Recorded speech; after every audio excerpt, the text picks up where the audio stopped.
हिंदी अध्याय 291 junior uncle pub future द्वारा विज्ञापन। स्टार लॉर्ड जैसी स्थिति में उससे मदद मांगने पर निश्चित रूप से बहुत खर्च आएगा। तुम्हारे पास क्या है? इसे बाहर निकालो और मुझे दिखाओ। शायद इसमें कुछ ऐसा हो जो स्टार लॉर्ड को पसंद आए, लिन शेन ने कहा। लिन शेन ने वास्तव में उम्मीद नहीं की थी कि तियानशिन आज्ञाकारी रूप से उसकी संपत्ति सौंप देगा, लेकिन उसके आश्चर्य के लिए इस बार तियानशिन असामान्य रूप से आज्ञाकारी था। ये ही एकमात्र चीजें हैं जो मेरे पास हैं। देखें कि क्या ये काम करती हैं। जैसे ही उसने कहा, तियानशिन ने अपना बैग निकाला और एक एक करके सामान निकालना शुरू कर दिया। यह उड़ान डिवाइस की कुंजी है, लेकिन डिवाइस अभी भी घर पर है। यह एक उत्परिवर्तित क्रिस्टल बेस अंडा है जो एक अच्छी वस्तु है, और यह एक पालतू बंदूक है जिसकी फायरिंग दर 41 है। यद्यपि इसमें एंजल रिवॉल्वर की फायरिंग दर नहीं है, फिर भी इसे क्रिस्टल बेस स्तर पर शीर्ष पायदान माना जाता है। जैसे ही तियानशिन ने अपनी वस्तुओं का परिचय दिया, उसने लिन शेन से भी पूछा, बड़े भाई, क्या आप अपनी एंजल रिवॉल्वर लाए हैं? मैंने किया, यह मेरे ऊपर है और वास्तव में बहुत उपयोगी है, लिन शेन ने मुस्कुराते हुए कहा। जब तक ये काम में आता है। तियानशिन ने मुस्कुराते हुए बार बार सिर हिलाया, लेकिन अंदर ही अंदर वह दृढ़ निश्चयी था, मैं इसे बाद में वापस ले लूंगा और इसका इस्तेमाल तुम्हें मारने के लिए करूंगा। क्या तुम्हारे पास बस इतना ही है? लिन शेन ने तियानशिन द्वारा निकाली गई वस्तुओं पर नजर डाली। ये वस्तुएं उसके लिए अच्छी हुआ करती थीं, लेकिन अब वे उसके लिए बहुत प्रभावशाली नहीं रहीं। जीवन कठिन है।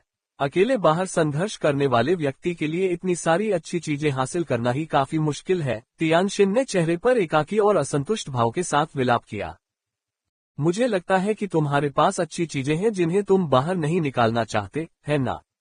क्या ऐसा है कि तुम्हें मुझ पर भरोसा नहीं है? लिन शेन की नजर तियानशिन पर पड़ी और उसने कठोर चेहरे के साथ कहा, मेरे पास वास्तव में यही सब है। तियानशिन ने मन ही मन उपहास किया, ये बदमाश लालची होता जा रहा है, अभी भी इन वस्तुओं से संतुष्ट नहीं है। छोटे तियानशिन, क्या तुम जानते हो कि स्टार लॉर्ड किस तरह के व्यक्ति हैं? तुम्हें लगता है कि तुम इन छोटी छोटी बातों से स्टार लॉर्ड को रिश्वत दे सकते हो? क्या तुम्हें लगता है कि यह काम करेगा? लिन शेन का स्वर और भी अधिक अमित्र हो गया। मुझे लगता है कि यह लगभग सही होना चाहिए, तियानशिन ने ठंडी मुस्कान के साथ जवाब दिया।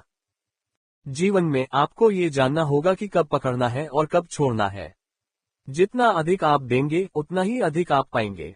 किसी छोटी चीज के लिए किसी बड़ी चीज को न छोड़ें। लिन शेन ने तियानशिन की ओर कदम बढ़ाते हुए कहा, मैं देख रहा हूं कि आप अपना मन नहीं बना पा रहे हैं। किसने सोचा होगा, हम पुराने दोस्त हैं और मैं आपका अच्छा बड़ा भाई हूं। मुझे आपकी मदद करने दो। जरूर, तियानशिन ने ठंडे स्वर में कहा, शायद मैं ही आपकी मदद करूंगी। पब फ्यूचर द्वारा विज्ञापन। उसने पेट लांचा उठाया और उसका शरीर भी बेस म्यूटेशन कारपेस में लिपटा हुआ था। इस दौरान वह काफी बड़ा हो गया था और अब लिन शेन को कुछ अभ्यास के लिए इस्तेमाल करने का समय आ गया था। आखिरकार उसकी छोटी भतीजी जल्द ही आने वाली थी, इसलिए उसे इस बात की चिंता नहीं थी कि लिन शेन उसके खिलाफ जाएगा। दोनों आदमी कुछ नहीं बोले। लिन शेन ने सीधे मौत का पाउडर निकाला और उसे चाबुक की तरह घुमाया। तियानशिन के सिर के ऊपर एक प्रभामंडल दिखाई दिया, जिससे वह एक सच्चे देवदूत की तरह पवित्र दिखाई देने लगा। फिर उसने अपनी कमर से कुछ निकाला। ट्रिगर होने के बाद वह चीज धनुष में बदल गई। अपने पंख फड़फड़ाते हुए तियानशिन ने लिन शेन के चाबुक को चकमा दिया। उसने धनुष खींचा और लिन शेन पर सीधा तीर चलाया। लिन शेन थोड़ा हैरान हुआ। तियानशिन पर कोई तीर नहीं था, लेकिन जब उसने धनुष खींचा तो हवा से एक हल्का तीर प्रकट हुआ, जो तेज गति से उसकी ओर बढ़ा। लिन शेन को तुरंत एहसास हो गया कि धनुष में कुछ खास बात है, निश्चित रूप से कोई साधारण वस्तु नहीं बल्कि एक खजाना है। धनुष ने न केवल तियानशिन को दूर से हमला करने की क्षमता प्रदान की, बल्कि इसके द्वारा छोड़े गए प्रकाश बाणों की गति क्रिस्टल बेस स्तर की ऊपरी सीमा से भी अधिक तेज थी। ये बच्चा तियानशिन, वो हमेशा कुछ आश्चर्यजनक लेकर आता है। लिन शेन प्रसन्न था, उसका दिल धनुष पर टिका हुआ था। अपनी चाल तकनीक का उपयोग करते हुए लिन शेन ने तियानशिन द्वारा छोड़े गए हल्के तीरों को चकमा दिया। तियान हवा में उड़ रहा था, लगातार धनुष की डोरी खींच रहा था और शानदार मूड में लिन शेन पर पागलों की तरह तीर चला रहा था। देखो अब कौन मूर्ख है, तुम कूद तो सकते हो लेकिन मुझसे तेज नहीं उड़ सकते, और मेरे पास दूर से हमला करने की ताकत है। मैं तुम्हें मौत के घाट उतार दूंगा कमीने, तीर चलाते हुए तियान ने मन ही मन शेखी बघारी। तियान शिन के तीरों की बौछार से बचते हुए लिन शेन ने खुद से सोचा, तियान शिन हाल ही में काफी मजबूत हो गया है। उसकी उड़ान की गति और ताकत पहले से बहुत बढ़ गई है। वह देखना चाहता था कि तियान शिन के पास और क्या नई तरकीबें हैं, इसलिए उसने जवाबी हमला करने में जल्दबाजी नहीं की, बल्कि अपनी चाल ढाल की तकनीक से हल्के तीरों को चकमा दिया। पब फ्यूचर द्वारा विज्ञापन। थोड़ी देर तक तीर चलाने के बाद तियान शिन को अपनी ताकत में काफी कमी महसूस हुई और वह लिन शेन को घायल करने में असफल रहा, इसलिए उसने तीर चलाना बंद कर दिया। लिन शेन, घुटनों के बल बैठो और मुझे 3 बार प्रणाम करो। फिर जो कुछ तुमने मुझसे लिया है वह सब मुझे सौंप दो और मैं तुम्हें जीने दूंगा, तियान शिन ने हवा से पुकारा और सीधे लिन शेन को देखा। धन्यवाद, लेकिन मुझे दूसरों द्वारा तय किए गए रास्तों पर चलना पसंद नहीं है, लिन शेन ने उदासीनता से उत्तर दिया। यदि आप जीने का मौका नहीं लेंगे तो आगे जो भी होगा उसके लिए मुझे दोष मत दीजिएगा। तियान शिन ने एक बार फिर अपना धनुष खींचा, उसका प्रभामंडल ऊपर की ओर प्रकाश से भर गया, एक छोटे सूरज की तरह चमक रहा था। धनुष की डोरी पर प्रकाश का एक चमकता हुआ बाण प्रकट हुआ, जिसकी प्रखर चमक सूर्य की किरण के समान थी। लिन शेन की अभिव्यक्ति गंभीर हो गई, तियान शिन का तीर वास्तव में असाधारण था। गुंजन। जिस क्षण तियान शिन ने धनुष की डोरी छोड़ी, प्रकाश का तीर, मानो टेलीपोर्टेशन में सक्षम हो, लिन शेन के सामने प्रकट हुआ, जो सीधे उसके दिल पर निशाना साध रहा था। इतनी गति! लिन शेन थोड़ा हैरान हुआ, लेकिन सौभाग्य से उसने इसका अनुमान लगा लिया था और अपनी मुट्ठी सीधे घुमा दी। धमाका! मुट्ठी हल्के तीर से टकराए और तीर उसकी हड्डियों में घुस गया। अपार बल ने लिन शेन को पीछे की ओर धकेल दिया, उसके पैरों ने जमीन में 2 गहरे गड्ढे बना दिए। हाँ, अब तुम्हें पता चल गया है कि मैं कितनी दुर्जय हूँ, तियान शिन ने बेतहाशा हंसते हुए अपनी धनुष की डोरी को फिर से खींचा और लिन शेन पर एक और चमकदार प्रकाश तीर चलाया। लिन शेन का चेहरा ठंडा पड़ गया और उसने अपने सुपर बेस पैटर्न चरणों का उपयोग करते हुए आगे बढ़ना शुरू कर दिया, गॉन्टलेट वाले हाथ पर स्विच किया और अपने सफिंग ट्रिपल पंच के साथ तियान शिन के हल्के तीर का सामना किया। धमाका! लिन शेन के सीधे प्रहार से यह हल्का तीर तुरंत चकनाचूर हो गया। पब फ्यूचर द्वारा विज्ञापन। असंभव, आपकी ताकत इतनी महान कैसे हो सकती है? तियान शिन चौंक गया। लिन शेन पहले ही छलांग लगा चुका था, हवा में तियान शिन की ओर झपट्टा मार रहा था। तियान शिन लिन शेन की हवाई समर्थन तकनीकों से अवगत था और उसने लापरवाही बरतने की हिम्मत नहीं की, दूरी बढ़ाने के लिए जल्दी से पीछे हट गया। जब तक वह लिन शेन को दूर रखेगा, उसका दूरगामी धनुष उसकी अपराजय स्थिति सुनिश्चित करेगा। लेकिन तियान शिन गलत था, लिन शेन ने सीधे उस पर एक सफिंग ट्रिपल स्ट्राइक शुरू की। भयानक स्थानिक मुट्ठी शक्ति हवा की परतों को चीरती हुई एक भयंकर विस्फोटक शोर के साथ तियान शिन की ओर बढ़ी। तियान शिन अचंभित रह गया, उसने कभी इस तरह के हमले की उम्मीद नहीं की थी। बचने के लिए बहुत देर हो चुकी थी, इसलिए उसने जवाबी हमले के लिए जल्दी से अपनी मुट्ठी घुमाई। धमाका! तियान शिन ने महसूस किया कि एक भयानक शक्ति ने उस पर जोरदार प्रहार किया, उसकी मुट्ठी उसकी छाती पर मार दी, कवच तुरंत टूट गया और वह पीछे की ओर उछला, चट्टान की दीवार से टकराया, जिससे एक बड़ा गड्ढा बन गया और वह उसमें समा गया। मैंने अच्छे से बोलने की कोशिश की, लेकिन आपने मुझे अभिनय करने पर जोर दिया, है ना? लिन शेन एक भूत की तरह तियान शिन के सामने आया और दीवार से खुद को निकालने के लिए उसके इंतजार किए बिना उसने उसके चेहरे पर कोड़े मारे, एक ही झटके में उसके कवच को तोड़ दिया। लिन शेन ने उसे कोड़े मारना जारी रखा, तियान शिन की दर्द भरी चीखें हवा में गूंज रही थीं। ऐसा केवल इसलिए था क्योंकि लिन शेन का तियान शिन को मारने का कोई इरादा नहीं था, वह घातक बल से प्रहार नहीं कर रहा था।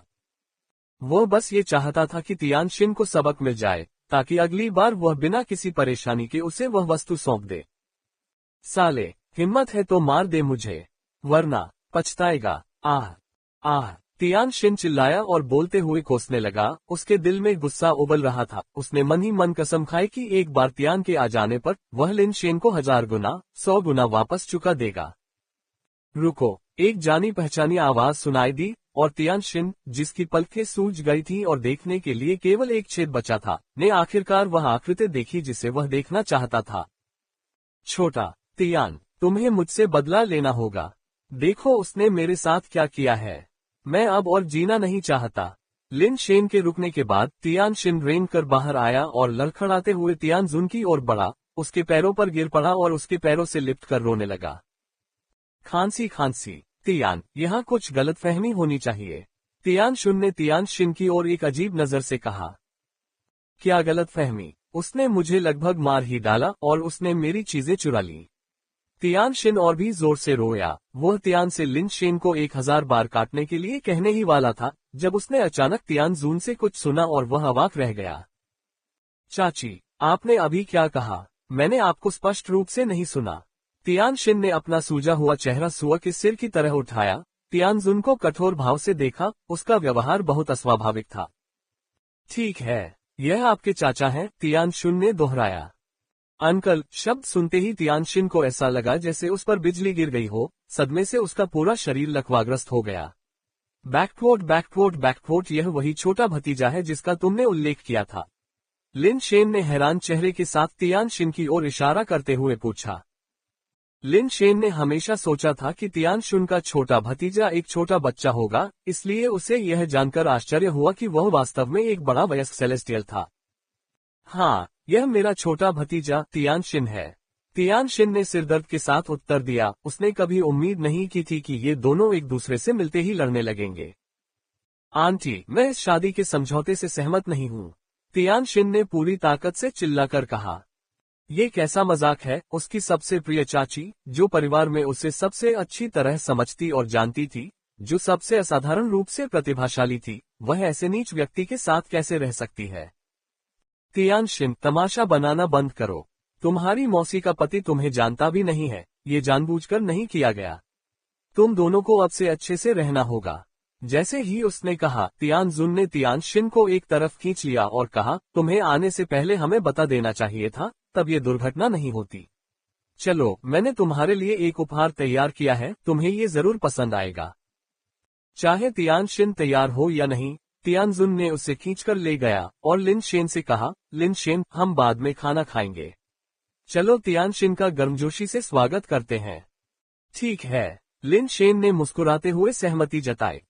आखिरकार उससे कोई नुकसान नहीं हुआ था, इसलिए स्वाभाविक रूप से उसे एक और बड़ा भतीजा होने से कोई आपत्ति नहीं होगी। हालांकि इसका मतलब ये था कि तियान शिन के धनुष को चुराने की उसकी योजना को टालना होगा। चाची, आप मेरे चाचा बनने के लिए एक इंसान को कैसे ढूंढ सकती हैं? और अगर आप किसी इंसान पर विचार भी कर रही थीं, तो वह कोई इतना निम्न स्तर का, इतना नीच व्यक्ति नहीं हो सकता था। पैराडाइज पैलेस में पहुंचने पर तियान शिन तुरंत अनुनय विनय करने लगा। किसी भी हालत में लिन शेन को अपने चाचा ससुर के रूप में स्वीकार करने में असमर्थ था। ये सोचते ही कि उसे लिन शेन, उस बदमाश को चाचा कहना है, तियान शिन को चक्कर आने लगा, मतली आने लगी और उल्टी आने लगी। क्या तुम्हें पहले भी उससे कोई शिकायत थी? तियान शुन ने तियान शुन को एक उपचार औषधि देते हुए पूछा। ये बात अलग है। आप एक महान निर्वाण है और वह सिर्फ एक तुच्छ मानव उत्परिवर्ती है। वह आपके योग्य कैसे हो सकता है? चाची, अगर आपको चुनना है तो कम से कम उसी रैंक का कोई व्यक्ति खोजे, तियान शिन ने आक्रोश से कहा। तियान शुन ने बिना कुछ कहे सिर्फ तियान शिन को देखा और जल्द ही तियान शिन इसे बर्दाश्त नहीं कर सका और आत्मसमर्पण कर दिया। ठीक है, मैं मानता हूँ, मेरे मन में उसके खिलाफ थोड़ा व्यक्तिगत प्रतिशोध है, लेकिन ऐसा इसलिए नहीं है कि मुझे कोई व्यक्तिगत शिकायत है कि मैं इस मैच से सहमत नहीं हूँ। मैं ईमानदारी से सोचता हूँ कि वह आपके योग्य नहीं है। चाची, पब फ्यूचर द्वारा विज्ञापन। मुझे विस्तार से बताओ, तुमने उसे अपना दुश्मन कैसे बना लिया? तियान शुन ने जोर देकर कहा। उसकी आवाज तियान शुन के पिछले शब्दों के प्रति उदासीन थी। चाची, क्या आप मेरी बात सुन भी रही हैं? आपकी योग्यता और क्षमताओं के साथ महान निर्वाण पाना आसान होगा। ऐसे किसी व्यक्ति के लिए अपनी हैसियत क्यों कम करनी है? ये देखकर कि तियान शुन फिर से चुप हो गया, तियान शुन के पास पूरी प्रक्रिया को फिर से बताने के अलावा कोई विकल्प नहीं था कि कैसे वह लिन शेन का दुश्मन बन गया। बेशक कहानी सुनाते समय तियान शिन ने अपनी छवि को थोड़ा सा सुंदर बनाया और लिन शेन की छवि को थोड़ा अधिक बदनाम किया। तो तुम ये कह रही हो कि उससे इतनी बार लड़ने के बाद भी तुम कभी नहीं जीती? जब उसका स्तर तुमसे कम था तब भी तुम हार गई। तियान शुन को ठीक से पता था कि किस पर ध्यान केंद्रित करना है। चाची, मैंने पहले ही कहा था कि ऐसा इसलिए था क्योंकि मैं पहले से ही घायल था। अगर मैं गंभीर रूप से घायल नहीं हुआ होता और मेरे कौशल का उपयोग नहीं हुआ होता तो मैं बहुत पहले ही उसका ख्याल रख चुका होता। वह एक नीच, बेशर्म, चालाक नीच व्यक्ति के अलावा कुछ नहीं है। तियानशिन ने तुरंत एक बार फिर अपनी आवाज उठाई। मैं समझता हूँ, तुम उसके जितने बुद्धिमान नहीं हो, तियानशिन ने कहा, जैसे उसे कोई अंतर्दृष्टि हो। चाची, क्या आप सुन भी रही हैं कि मैं क्या कह रहा हूँ? हमारी बातचीत कब इतनी मुश्किल हो गई? पहले तो ऐसा नहीं था। तियानशिन को लगा कि वह पागल होने वाला है। लेकिन क्या आप यही कहना चाह रहे थे? आप उसे लड़ाई में नहीं हरा सकते और आप उससे चतुराई से हार गए। क्या इसका मतलब यह नहीं है कि आप उसके जितने सक्षम या चतुर नहीं हैं? तियानशिन ने हंसते हुए कहा। उससे मिलने से पहले अगर मैं पहले घायल नहीं हुआ होता तो वह अब तक 800 बार मर चुका होता। तियानशिन अपना संयम खोने के कगार पर था। तो आज उससे लड़ने से पहले आप घायल नहीं थे, है ना? तियानशिन ने तियानशिन को देखा और गंभीरता से बोला। तियानशिन अचानक चुप हो गया और काफी देर बाद बुदबुदाया, मैंने यह अनुमान नहीं लगाया था कि उसकी मुट्ठी शक्ति दूर से किसी को घायल कर सकती है। वह एक छिपकर किया गया हमला था। सावधान रहो, तुम्हें पता है कि सिर्फ इसलिए कि मैं शुद्ध रक्त वाला दिव्य प्राणी नहीं हूँ, हमारे परिवार के सदस्य शायद ये बात खुलकर न कहें, लेकिन अंदर से उन्होंने कभी भी मुझे अपने में से एक नहीं माना। सिर्फ तुम और माँ ही हैं जो मुझे वाकई परिवार की तरह मानते हैं, यहाँ तक कि मेरे पिता, तुम्हारे दादा भी मुझे अंदर से नीची नजर से देखते हैं। छोटी चाची, उन्हें क्या लगता है, इसकी परवाह किसे है? जब तक हम परिवार हैं, यही काफी है, तियानशिन ने जल्दी से कहा। छोटी चाची जानती हैं कि उन्होंने आपको बिना वजह बिगाड़ा नहीं है, इसलिए मुझे इस समय वास्तव में आपके समर्थन की आवश्यकता है। तियानशिन ने गंभीरता से कहा, बिना किसी संकोच के स्पष्ट रूप से कहूँ तो भले ही मैं शुद्ध रक्त वाला दिव्य प्राणी नहीं हूँ, लेकिन आपके चाचा के रूप में एक महान निर्वाण शुद्ध रक्त वाला दिव्य प्राणी ढूंढना मेरे लिए मुश्किल नहीं है। बिल्कुल छोटी चाची, मैंने हमेशा सोचा था कि आप किसी बेहतर व्यक्ति की हकदार हैं, तियानशिन ने तुरंत अपनी बात जोड़ते हुए कहा। पब फ्यूचर द्वारा विज्ञापन। तो फिर क्या तुम्हें पता है कि मैंने ऐसे दिव्य को क्यों नहीं चुना और इसके बजाय लिन शेन को चुना? तियानजून ने जवाब दिया। वो बच्चा जरूर मीठी मीठी बातें करके आपको धोखा दे रहा होगा। छोटी मौसी, आप उसकी चालों में न फंसे, वह बच्चा बहुत चालाक है। तियानशिन ने हंसते हुए कहा, क्या तुम सोचती हो कि तुम्हारी छोटी चाची मूर्ख है या प्यार में अंधी हो गई है? कि कोई आदमी तुम्हारी छोटी चाची को कुछ शब्दों से धोखा दे सकता है? बिल्कुल नहीं छोटी चाची, आप उस तरह की व्यक्ति नहीं हैं, तो आपने लिन शेन को क्यों चुना? तियानशिन पूरी तरह से हैरान था। तियानशिन अच्छी तरह से जानता था कि तियानशिन न तो मूर्ख था और न ही प्यार में अंधा था। यदि तियानशिन ऐसी व्यक्ति होती तो वह अर्ध रक्त के रूप में दिव्य न्यायालय में स्थान नहीं ले पाती। ध्यान रखें कि तियानशिन से पहले दिव्य न्यायालय में कोई अर्ध रक्त दिव्य व्यक्ति नहीं था, जो अकेले ही तियानशिन की क्षमताओं के बारे में बहुत कुछ कहता है। तियानशिन के अलावा दिव्य न्यायालय में उनके परिवार द्वारा केवल 3 अन्य सीटों पर कब्जा किया गया था। क्योंकि मैं लिन शेन में महान क्षमता देखता हूँ, इसलिए उसकी भविष्य की उपलब्धियां सिर्फ महान निर्वाण तक ही सीमित नहीं रहेंगी, तियानशिन ने गंभीरता से कहा। सिर्फ महान निर्वाण ही नहीं। छोटी चाची, आप शायद उसे बहुत ज्यादा आंक रही हैं। उसे क्या बनाता है? तियानशिन अंदर से हैरान था। दिव्य जाति में भी निर्वाण शरीर प्राप्त करना एक अत्यंत उल्लेखनीय उपलब्धि है। तियानशिन को यह विश्वास था कि लिन शेन की भविष्य की उपलब्धियां महान निर्वाण से भी आगे निकल जाएंगी, जिससे तियानशिन को बहुत आश्चर्य हुआ। वह केवल एक म्यूटेटर है, उसकी यात्रा अभी भी लंबी है। आप कैसे इतना आश्वस्त हो सकते हैं कि वह उस स्तर तक पहुंच जाएगा? छोटी चाची, आपको इस पर गहराई से सोचने की जरूरत है। हमारी दिव्य जाति में प्रतिभाशाली लोगों की कमी नहीं है, इसके विपरीत बहुत सारे हैं। फिर भी इनमें से कई प्रतिभाशाली लोग निर्वाण स्तर से आगे नहीं बढ़ पाते। वह एक मानव उत्परिवर्तक है। तियानशिन गंभीर हो गया। तियानजुन और लिन शेन के प्रति उसका विरोध सिर्फ लिन शेन के खिलाफ व्यक्तिगत दुर्भावना पर आधारित नहीं था। वह यह अच्छी तरह जानते थे कि तथाकथित प्रतिभाशाली लोग तब तक कुछ नहीं होते जब तक कि वे शक्तिशाली व्यक्ति न बन जाएं। वर्तमान समय की शक्तिशाली संस्थाएं वास्तविक थीं, भविष्य में शक्तिशाली बनने की क्षमता रखने वाली संस्थाएं ज्यादातर भ्रम थीं। जब तक कि वे डीएस बड़ी की तरह न हो, जिन्हें स्वर्ग द्वारा शक्तिशाली बनने के लिए नियत किया गया था, लेकिन ब्रह्मांड में कितने डीएस बड़ी थे? अपनी छोटी चाची पर विश्वास रखो, उनकी भविष्य की उपलब्धियां सचमुच असीम हैं, तियानशिन ने जलती हुई निगाह से कहा। हालांकि तियानशिन को वास्तव में विश्वास नहीं था कि लिन शेन इतना दुर्जय था, लेकिन एक बार जब तियानशिन ने इतना कुछ कह दिया तो उसने असहमति जताते हुए कुछ भी कहना अनुचित समझा। कुछ न कहने का मतलब यह नहीं था कि उसने लिन शेन को ईमानदारी से स्वीकार कर लिया था। अगर उसे मौका मिले तो वह तियानजुन लिन शेन के असली रंग दिखाने से गुरेज नहीं करेगा। भोजन के दौरान तियानशिन का शरीर पूरी तरह से गुनगुना रहा। फिर भी लिन शेन बेहद मिलनसार था, बार बार उसे छोटा भतीजा कहकर पुकारता था, जिससे तियानशिन की आंखें अनियंत्रित रूप से फड़कने लगती थीं। यदि तियानशुन उनके बगल में नहीं बैठा होता तो वह तुरंत उठकर लिन शेन से युद्ध करने चला जाता। छोटे भतीजे, ये तुम्हारे लिए एक उपहार है, तियानशुन ने कहा और भोजन के बाद आर्केंजेल की तलवार निकालकर तियानशुन को दे दी। 10वीं बारी आर्केंजेल की तलवार। आंटी, आप मेरे प्रति बहुत दयालु हैं, तियानशिन ने आर्केंजेल की तलवार को हर्षोन्मत्त होकर लेते हुए कहा। 10वीं बारी की आर्केंजेल की तलवार अविश्वसनीय रूप से दुर्लभ थी, यहाँ तक कि इसे प्राप्त करना लगभग असंभव था। महादूत की तलवार के जीवन आधार को प्राप्त करने के लिए व्यक्ति को दिव्य जाति के देवदूत पुनर्जन्म कौशल विकास कौशल को विकसित करना होगा। और एंजल पुनर्जन्म कौशल, यह विकास कौशल केवल सेलेस्टियल रेस के सेलेस्टियल द्वारा ही विकसित किया जा सकता है, और इसके लिए असाधारण रूप से उच्च प्रतिभा की आवश्यकता होती है। केवल कुछ प्रतिभाशाली सेलेस्टियल ही एंजल पुनर्जन्म कौशल पर शुरुआत कर सकते हैं।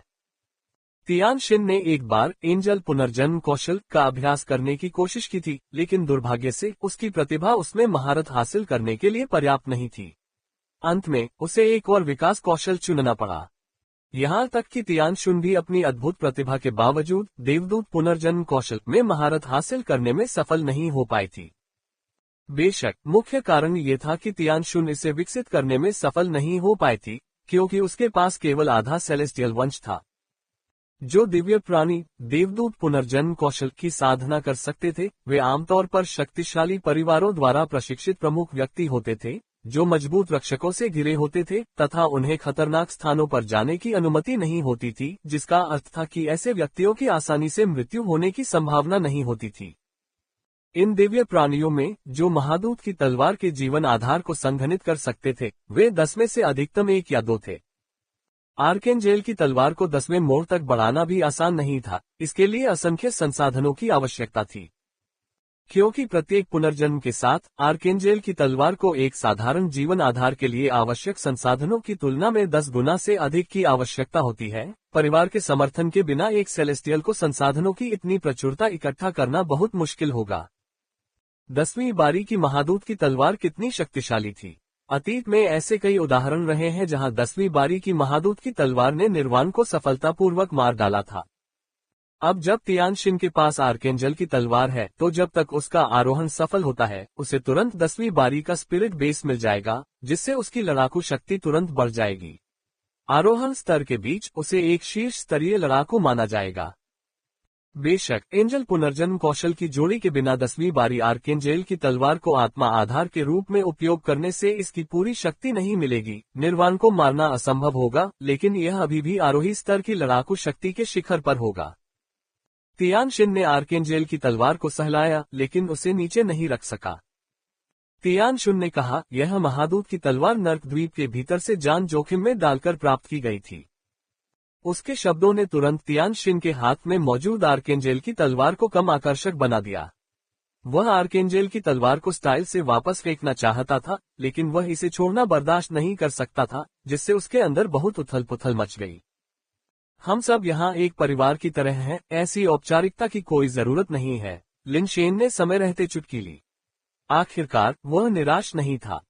तियानशिन को तो और भी बुरा महसूस हुआ, मानो उसके गले में कोई मक्खी फंस गई हो, जिसे वह न तो निगल सकता था और न ही थूक सकता था। हालांकि तियानजुन लिन शेन के रवैये से बहुत संतुष्ट लग रहा था और उसने आगे कहा, बाद में तुम दोनों गुणफल लेने के लिए विशाल देव पर्वत के निषिद्ध क्षेत्र में एक साथ जाओगे। वह मेरा एकमात्र प्रिय भतीजा है और मैं चाहता हूं कि तुम उसकी अच्छी देखभाल करो। तियानशुन खजाना, चिंता मत करो, मैं छोटे तियानशिन की अच्छी देखभाल करूंगा, लिन शेन ने मुस्कुराते हुए कहा। तुम अपना ख्याल रखना बेहतर समझो। तियानशिन को बहुत उल्टी आ रही थी और वह और कुछ नहीं खा पा रही थी। वह उठी और तियानशिन से बोली, छोटी चाची, मैं थोड़ी थक गई हूँ। मैं आराम करने जा रही हूँ। आगे बढ़ो, थोड़ा आराम करो। हालांकि अभी तक विशाल देव पर्वत के प्रतिबंधित क्षेत्र में कोई खतरा नहीं पाया गया है, लेकिन वह स्थान वास्तव में थोड़ा विचित्र है, इसलिए तुम्हें अभी भी सावधान रहने की जरूरत है और लापरवाह नहीं होना चाहिए। तियानशिन के जाने के बाद तियानजुन ने लिनशेन को एक ठंडी नजर से देखा और कहा, तुमने उसे नाराज करने के लिए जानबूझकर ऐसा किया था, लेकिन एक बार जब तुम प्रतिबंधित क्षेत्र में आ गए तो चाहे कुछ भी हो तुम्हें उसकी देखभाल करनी होगी। वह वास्तव में मेरा एकमात्र परिवार है। चिंता मत करो, मेरे मन में उसके प्रति कोई बुरी मंशा नहीं है। अगर मैं उसे पहले ही मार देना चाहता तो वह अब जीवित नहीं होता, लिनशेन ने हंसते हुए कहा। इसके अलावा अब जब मुझे पता चला है कि वह आपका रिश्तेदार है तो मैं उसकी देखभाल करने की पूरी कोशिश करूंगा। यह अच्छी बात है। तियानशिन ने जो कुछ उसे बताया था उससे तियानशिन समझ गई कि लिनशेन के पास वास्तव में अतीत में तियानशिन को मारने का मौका था। लगता है आसमान काला होने वाला है, क्या हमें भी थोड़ा आराम कर लेना चाहिए? लिनशेन ने सोच समझकर धीरे धीरे खाना खाया। शाम होने तक उसने अपना खाना खत्म किया। हाँ, आराम करने का समय हो गया है।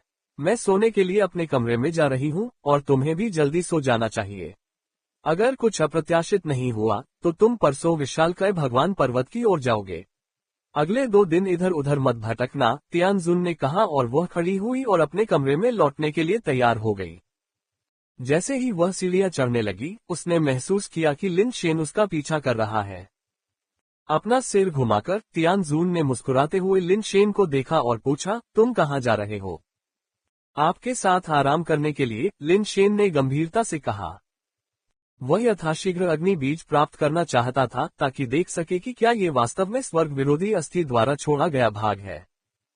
साथ में आराम करो। मुझे डर है कि जितना अधिक तुम आराम करोगे तुम उतना ही अधिक थक जाओगे, तियानशुन ने आंखें झपकाते हुए कहा। तुम बहुत ज्यादा सोच रही हो। मैं वास्तव में बस साथ में आराम करना चाहता हूँ। मैं वादा करता हूँ कि सोते समय मैं तुम्हें सिर्फ गोद में लूंगा और कुछ नहीं। लिनशेन ने अपना हाथ उठाते हुए कसम खाए। उसे अपने आत्मनियंत्रण पर पूरा भरोसा था। धुंधलेपन का सामना करते हुए उसकी इच्छा शक्ति का मजबूत न होना असंभव था। और कुछ नहीं, फिर मेरे साथ सोने का क्या फायदा? अकेले सो जाओ, तियानशुन ने उसे घूरते हुए कहा और फिर ऊपर चली गई। लिनशेन दुविधा में फंस गया। उसे समझ नहीं आ रहा था कि उसका अनुसरण करे या नहीं, और वह तुरंत निराश हो गया। वह वास्तव में तियानशुन को ये बताना चाहता था कि सतत गति तियान उपनाम अनायास नहीं था, लेकिन उसे डर था कि वह शुरू भी नहीं कर पाएगा, जो शर्मनाक रूप से अजीब होगा। लिनशेन के पास अपने कमरे में लौटने के अलावा कोई विकल्प नहीं था। जब रात हुई तो उसने टेलीपोर्टर को सक्रिय किया और सीधे रिंग माउंटेन ग्रह पर चला गया। लिनशेन ने सुपरसोर्स ड्रैगन पर डेथ पाउडर के निवारक प्रभाव को जल्दी से बढ़ाने की योजना बनाई ताकि उसके उत्थान के ठीक बाद वह डेथ पाउडर का उपयोग करके 3 सिर वाले ड्रैगन को सीधे वश में कर सके। मुझे अभी भी डेथ पाउडर के लिए एक उचित असेंशन एग प्राप्त करने की आवश्यकता है, लेकिन वास्तव में इसकी विशेषता क्या है और किस प्रकार का असेंशन एग उपयुक्त होगा? लिनशेन ने खुद को दुविधा में पाया। डेथ पाउडर की क्षमताएं भक्षण और विकास करने की थीं, लेकिन लिनशेन को ये स्पष्ट नहीं था कि ये क्षमताएं किस गुण से संबंधित थीं। इसके अलावा डेथ पाउडर एक सुपर बेस प्राणी था, इसलिए यदि इसके उत्थान के लिए म्यूटेंट अंडे का उपयोग किया जाता तो यह अनिश्चित था कि इसका कोई प्रभाव होगा या नहीं। सुपर बेस असेंशन अंडा ऐसी चीज थी जिसे लिनशेन ने पहले कभी नहीं देखा था। कौन जानता है कि इसे कहाँ मिलेगा? भविष्य में जिवेई के लिए उत्थान भी एक बड़ी समस्या होगी, लिनशेन ने मन ही मन सोचा। अन्य म्यूटेंट पालतू जानवरों के लिए तो ये ठीक रहेगा, लेकिन इन 2 सुपर बेस पालतू जानवरों को निश्चित रूप से पोषित करने की आवश्यकता है। सवाल ये था कि उनके लिए सही असेंशन अंडे कहां से प्राप्त किए जाएं। जुओ किंगलोग ने रियल्म किंग ग्रह छोड़ दिया था और लिनशेन द्वारा दी गई आंदोलन तकनीक का अध्ययन कर रहा था। यह कोई पूर्णतया गतिशील तकनीक नहीं थी, बल्कि यह विशेष रूप से कुछ हमलों का मुकाबला करने के लिए तैयार की गई विधि थी। जब जुओ किंगलोग ने इसे आजमाया तो उन्हें एहसास हुआ कि यह तकनीक अपने आप में जटिल नहीं थी। यह इसलिए जटिल लग रही थी क्योंकि इस तकनीक की असली चतुराई प्रतिद्वंद्वियों के बीच मनोवैज्ञानिक प्रतिस्पर्धा में निहित थी। इस तकनीक में केवल 9 भिन्नताएं थीं, लेकिन प्रतिद्वंद्वी की मनोवैज्ञानिक प्रतिक्रिया और वातावरण के अनुसार लचीले ढंग से विभिन्न भिन्नताओं का उपयोग करना सबसे कठिन हिस्सा था। इस तरह की गतिविधि तकनीक में निपुणता प्राप्त करने के लिए व्यक्ति को बड़े पैमाने पर अभ्यास करना पड़ता है तथा सभी 9 रूपों को उस बिंदु तक लाना पड़ता है जहां उन्हें सहज रूप से निष्पादित किया जा सके ताकि अनुकूलनशीलता के उच्चतम स्तर को प्राप्त किया जा सके। जुओ किंगलोग ने पहले इस तकनीक का अभ्यास किया जब तक कि वह इसमें निपुण नहीं हो गया, फिर जुओ किंगमैन को अपने साथ अभ्यास के लिए ले आया। मूलतः जुओ किंगलोग ने सोचा था कि एक बार वह इसमें निपुण हो जाए तो वह आंदोलन तकनीक की पूरी क्षमता को उजागर करने में सक्षम हो जाएगा। लेकिन वास्तविक युद्ध के दौरान ही उन्हें एहसास हुआ कि वह गलत थे। जुओ किंगमैन की युद्ध क्षमता क्रिस्टल बेस स्तर के लोगों के बीच काफी अच्छी मानी जाती थी, लेकिन फिर भी वह किंग जिया से काफी पीछे थी। जुओ किंगमैन के विरुद्ध ये तकनीक अप्रभावी थी, यहाँ तक कि बोझ बन गई थी। जब जुओ किंगलोग ने इस तकनीक का उपयोग किया तो उसे अधिक बार चोट लगी और तब की तुलना में अधिक बुरी स्थिति तब हुई जब उसने इसका उपयोग ही नहीं किया था। भाई, क्या इस चालन तकनीक में कुछ गड़बड़ है? जुओ किंगमैन ने सावधानी से पूछा। हाल ही में स्वॉर्ड एलायंस के भीतर अधिक से अधिक अफवाहें फैल रही थीं। ज्यादातर लोगों को लग रहा था कि जुओ किंगलोग हार स्वीकार नहीं कर सकता था क्योंकि वह कई असफलताओं के बाद जुनूनी हो गया था। किसी अज्ञात व्यक्ति ने उसे एक चाल तकनीक दी थी और उसने इसे किंग जिया के खिलाफ एक तुरुप का पत्ता की तरह इस्तेमाल किया, जो कि पूरी तरह से मूर्खतापूर्ण था। अगर ये तकनीक वाकई इतनी शक्तिशाली होती तो the great red bull night इसे किसी ऐसे व्यक्ति को कैसे दे सकता था जिससे वह पहली बार मिला था? दुनिया में ऐसा कोई व्यक्ति नहीं था। कई लोगों का मानना था कि great red bull knight king Jia का सामना करने से बहुत डरता था, इसलिए उसने जुओ किंगलोग को टालने का बहाना ढूंढ लिया। फिर भी जीत के लिए बेताब जुओ किंगलोग ने वास्तव में इसे गंभीरता से लिया। अब तलवार गठबंधन के भीतर कई लोगों ने सोचा कि जुओ किंगलोग पागल हो गया है और संभवतः अब वो प्रमुख जिम्मेदारियों के लिए उपयुक्त नहीं है। जबकि जुओ किंगमैन को विश्वास था कि जुओ किंगलोग वह नहीं है जो दूसरे उसके बारे में दावा कर रहे थे, लेकिन जितना अधिक वह सुनता उतना ही अधिक संदेह उसके मन में आता। पिछले कुछ दिनों में जुओ किंगलोग के साथ अभ्यास करने और उसे लगातार खराब प्रदर्शन करते देखने के बाद वह संदेह महसूस करने से खुद को रोक नहीं सका। क्या ऐसा हो सकता है कि जुओ किंगलोग त्वरित सफलता के लिए अधीर हो रहा था और the great red bull night के झांसे को गंभीरता से ले रहा था? इस तकनीक में कोई गलती नहीं है, बस मैं अभी तक इसमें निपुण नहीं हो पाया हूँ। जुओ किंगलोग ने समय देखा, ये देखते हुए कि यह साप्ताहिक सोमवार सुबह के अभ्यास के लिए नियत समय था। तलवार गठबंधन की एक परंपरा थी जिसके तहत प्रत्येक सोमवार की सुबह सभी सदस्य तलवारबाजी का अभ्यास करने के लिए खुले मैदान में एकत्रित होते थे और वर्षों से जुओ किंगलोग हमेशा सबसे आगे रहता था, वह तलवार लेकर आगे चलता था। हालांकि जुओ किंगलोग पूरी तरह से आंदोलन तकनीक का अभ्यास करने पर केंद्रित था, लेकिन वह इसके कारण अन्य मामलों की उपेक्षा नहीं करता था। जुओ किंगमैन को साथ लेकर वह अभ्यास मैदान पर पहुंचा जहां तलवार गठबंधन के सदस्य 2-2 और 3-3 की संख्या में आ रहे थे। जुओ किंगलोग ने हमेशा की तरह व्यवस्था बनाए रखी और सभी को पंक्ति में खड़ा कर दिया। ये देखकर कि सभी लोग लगभग आ चुके थे और अभ्यास शुरू करने का समय हो गया था, जुओ किंगलोग तलवार लेने के लिए एक तरफ चला गया और आगे के मंच पर आगे बढ़कर नेतृत्व करने के लिए तैयार हो गया। एजो ड्रैगन, एक पल के लिए यहाँ आओ। तलवार गठबंधन के एक बुजुर्ग वेन यूशिंग ने जुओ किंगलोग को बुलाया। बड़े वेन, सुबह की प्रैक्टिस शुरू होने वाली है, क्या आपको जो भी चाहिए वो बात तक इंतजार कर सकते हैं? जुओ किंगलोग ने अपनी घड़ी पर नजर डाली। 1 मिनट से भी कम समय बचा था और संगीत शुरू होने वाला था। NOWELL-BE-JAN.CO। आज लियू जीन को तलवारबाजी का अभ्यास करने दो, मुझे तुमसे कुछ कहना है, वेन यूशिंग ने उदासीनता से कहा। तलवारबाजी के अभ्यास का नेतृत्व करना एलायंस हाईरॉक द्वारा व्यवस्थित कार्य है।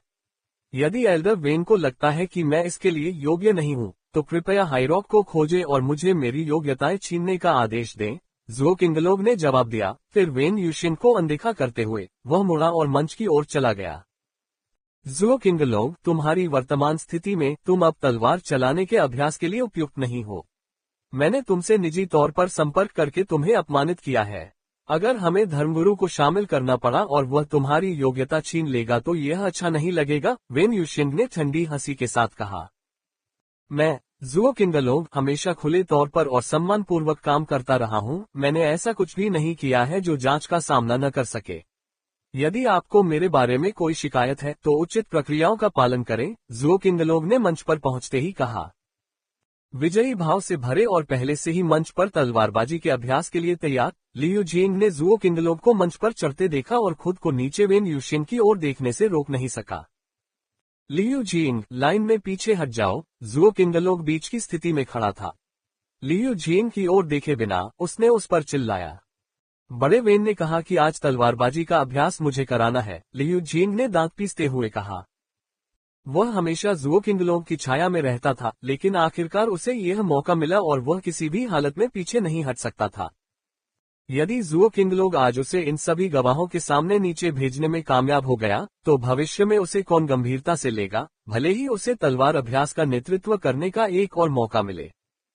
जुओ किंगलोव, लियू जिंग आज तलवार अभ्यास का नेतृत्व कर रहे हैं। वहां से नीचे उतर जाओ, एल्डर वेन ने नीचे से चिल्लाया। यदि यह महामहिम का आदेश है तो मैं निश्चित रूप से इसका पालन करूंगा। यदि ऐसा नहीं है तो कृपया सुबह के अभ्यास में बाधा न डालें। जुओ किंगलोव के शब्द सुबह के अभ्यास के लिए संगीत बजने के साथ ही समाप्त हो गए। तैयार। जुओ किंगलोव की जोरदार चीख के साथ सभी म्यूटेटर्स जो चर्चा में व्यस्त थे चुप हो गए और हमेशा की तरह अपनी तलवारें पकड़ ली और शुरू करने की तैयारी करने लगे। तलवार ऊपर। जुओ किंगलोव की तलवार संगीत की लय के साथ ऊपर उठी। लियू जिंग भी नेतृत्व करना चाहते थे, लेकिन ये स्पष्ट था कि हर कोई जुओ किंगलोव की लय का अनुसरण कर रहा था, जिससे वह अपनी जगह से बाहर लग रहे थे। आप गलत हैं। गलत। परिचय अभी तक पूरा भी नहीं हुआ है। यह अभी तक शुरू भी नहीं हुआ है। लियू जिंग ने बगल से जुओ किंगलोव पर चिल्लाया। जुओ किंगलोव ने उसकी उपेक्षा करते हुए तलवार चलाने का अभ्यास जारी रखा और बाकी सभी लोग उसकी गति का अनुसरण करते रहे। उन्होंने लियू जिंग पर कोई ध्यान नहीं दिया। लियू जिंग का चेहरा पीला और लाल हो गया और नीचे से ये सब देखने पर वेन यूशिन का चेहरा बेहद बदसूरत हो गया। वह अपनी एड़ी घुमाकर चला गया। अपने आंगन में वापस आकर जुओ किंगलोव ने लिन शेन द्वारा दी गई आंदोलन तकनीक को फिर से अध्ययन करने के लिए निकाला। मैंने इस तकनीक में महारत हासिल कर ली है, लेकिन वास्तविक मुकाबले में प्रतिद्वंद्वी की चालों पर प्रतिक्रिया करने के लिए पर्याप्त समय नहीं होता है। मैं जुओ किंगमैन के साथ मुकाबला करते समय तालमेल नहीं रख पाया और किंग जिया के खिलाफ तो यह और भी कम संभव होगा, जुओ किंगलोव ने मन ही मन सोचा। एक क्षण के बाद उसकी आंखों में दृढ़ निश्चय की ज्वाला सी चमक उठी। केवल प्रतिक्रिया पर निर्भर करते हुए दूसरा हमला करते समय पहला हमला करना असंभव है, जब तक कि मेरी गति और सजगता मेरे प्रतिद्वंद्वी से कहीं बेहतर न हो। लेकिन उसी स्तर पर ऐसा परिदृश्य असंभव है। इसके अलावा यदि मेरे पास इतना बड़ा लाभ होता तो मुझे इस तकनीक का अभ्यास करने की आवश्यकता नहीं होती। जीत केवल लाभ के माध्यम से ही प्राप्त की जा सकती थी। तो इस तकनीक की कुंजी यह नहीं है कि प्रतिक्रिया कितनी तेज है, बल्कि विचार प्रक्रियाओं को शारीरिक प्रवृत्ति में बदलना है। आपका शरीर आपके दिमाग से ज्यादा तेज होना चाहिए, स्वाभाविक रूप से प्रतिक्रिया करनी चाहिए। इसे हासिल करने के लिए मुझे लगातार प्रशिक्षण लेना होगा। जुओ किंगलोव ने अपना अभ्यास फिर से शुरू करते हुए एक और कदम उठाया। शुन ने लिन शेन और तियान शिन को विशालकाय देव पर्वत पर ले गया, जो 3 परिवारों के बीच बातचीत का परिणाम था, जहां प्रत्येक परिवार हर बार केवल 2 लोगों को विशालकाय देव पर्वत के निषिद्ध क्षेत्र में भेज सकता था। पिछले कुछ दिनों से तियान शिन ने लिन शेन को कोई अच्छा भाव नहीं दिया था। तियान जुन से बात करते समय वह सिर्फ मुस्कुराता और हंसता था, लेकिन जैसे ही उसका चेहरा लिन शेन की ओर मुड़ता, वह भावहीन हो जाता। सिचुआन ओपेरा में चेहरा बदलने वाले अभिनय से भी तेज। लिन शेन ने कोई आपत्ति नहीं जताई और हमेशा की तरह बोली। तियान शुन का अनुसरण करते हुए विशालकाय देव पर्वत के बाहर अस्थायी शिविर तक पहुंचने के बाद लिन शेन की मुलाकात अन 117 और ची 118 से हुई। दोनों दिव्य प्राणी होने के कारण लिन शेन वास्तव में उन्हें अलग नहीं बता सका। जिस प्रकार एलियंस मनुष्यों को देखते हैं और उन्हें लगभग एक जैसे लगते हैं, लिन शेन ने सोचा कि सेलेस्टियल्स भी समान दिखते हैं तथा उनमें कोई महत्वपूर्ण अंतर नहीं है। इसके बजाय यह N117 के पीछे के 2 म्यूटेटर थे जिन्होंने लिन शेन का ध्यान आकर्षित किया। N117 के 2 म्यूटेटर तियान शुन के समान, एक मानव और एक सेलेस्टियल निकले, जबकि ची 118 द्वारा चुने गए दोनों म्यूटेटर सेलेस्टियल थे। लिन शेन को आश्चर्य हुआ कि N117 द्वारा चुना गया मानव म्यूटेटर कोई और नहीं बल्कि जिमिन स्वॉर्ट्समैन था, जो उसके साथ जायंट रिंग स्टार आया था। वर्तमान जिमिन तलवारबाज ने स्पष्ट रूप से यहाँ के वातावरण के साथ तालमेल बिठा लिया था। वह अच्छे मूड में दिख रहा था और उसने उन्नत कवच का एक नया सेट भी पहना हुआ था। हालांकि यह उतना अच्छा नहीं था जितना कि तियानजुन ने लिन शेन को दिया था, फिर भी यह ऐसा कुछ नहीं था जो एक साधारण इंसान के लिए संभव हो। ची 118 कुछ हद तक आश्चर्यचकित थी, क्योंकि उसे उम्मीद नहीं थी कि तियानशुन और अन 117 के चयन में एक मानव भी शामिल होगा। हालांकि उन्होंने ज्यादा कुछ नहीं कहा और एक संक्षिप्त आदान प्रदान के बाद उन्होंने किसी को उन 6 लोगों को विशाल देव पर्वत पर ले जाने के लिए कहा। लिन शेन ने पहली बार इतना विशाल पर्वत देखा था। पर्वत के तल से विशाल देव पर्वत की केवल सबसे बाहरी चोटियां ही दिखाई दे रही थीं, उसका पूरा विस्तार नहीं। फिर भी ये किसी को भी विस्मित करने के लिए पर्याप्त था। इसकी ऊंचाई और चौड़ाई मानव माता ग्रह पर मौजूद विशाल पर्वतों से अतुलनीय थी। लिन शेन को याद आया कि किसी ग्रह का गुरुत्वाकर्षण जितना ज्यादा मजबूत होता है, उसके ऊपर ऊंचे पहाड़ बनने की संभावना उतनी ही कम होती है। वो समझ नहीं पा रहा था कि विशालकाय रिंग स्टार, जिसका गुरुत्वाकर्षण मानव ग्रह से कहीं ज्यादा मजबूत है, के पास इतना बड़ा पहाड़ क्यों होगा। पहाड़ आश्चर्यजनक रूप से जैड जैसे घास के पौधों से ढका हुआ था।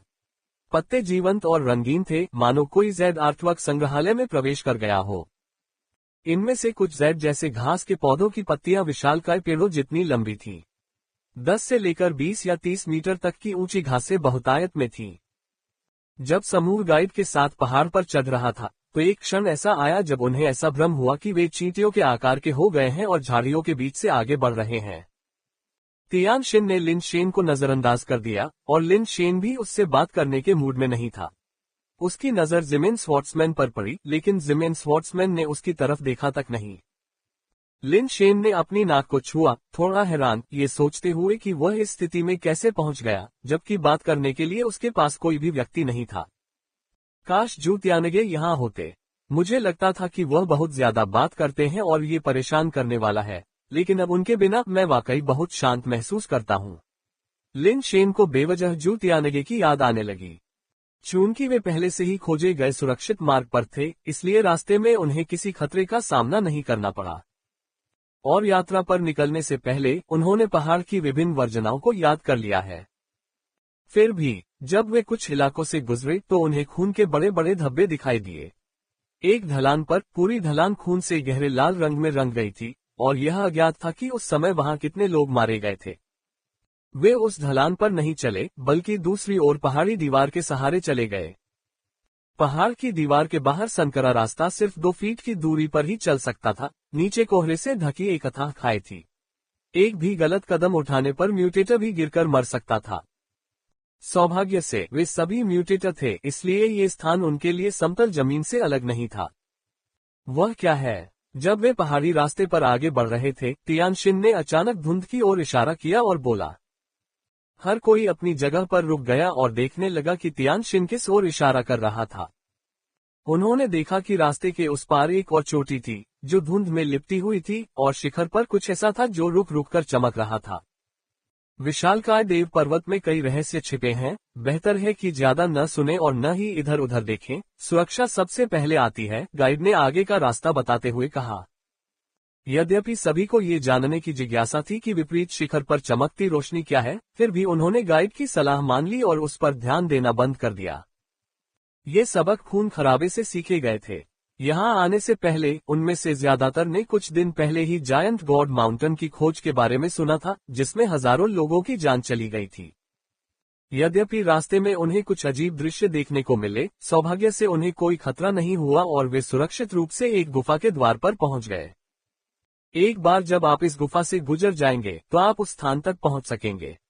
अपना ख्याल रखना। अंधेरा होने से पहले उसी रास्ते से बेस पर वापस लौटना सुनिश्चित करें। गाइड ने गुफा के अंदर इशारा किया, फिर मुड़कर चला गया। जाहिर तौर पर वह एक पल भी और रुकने को तैयार नहीं था।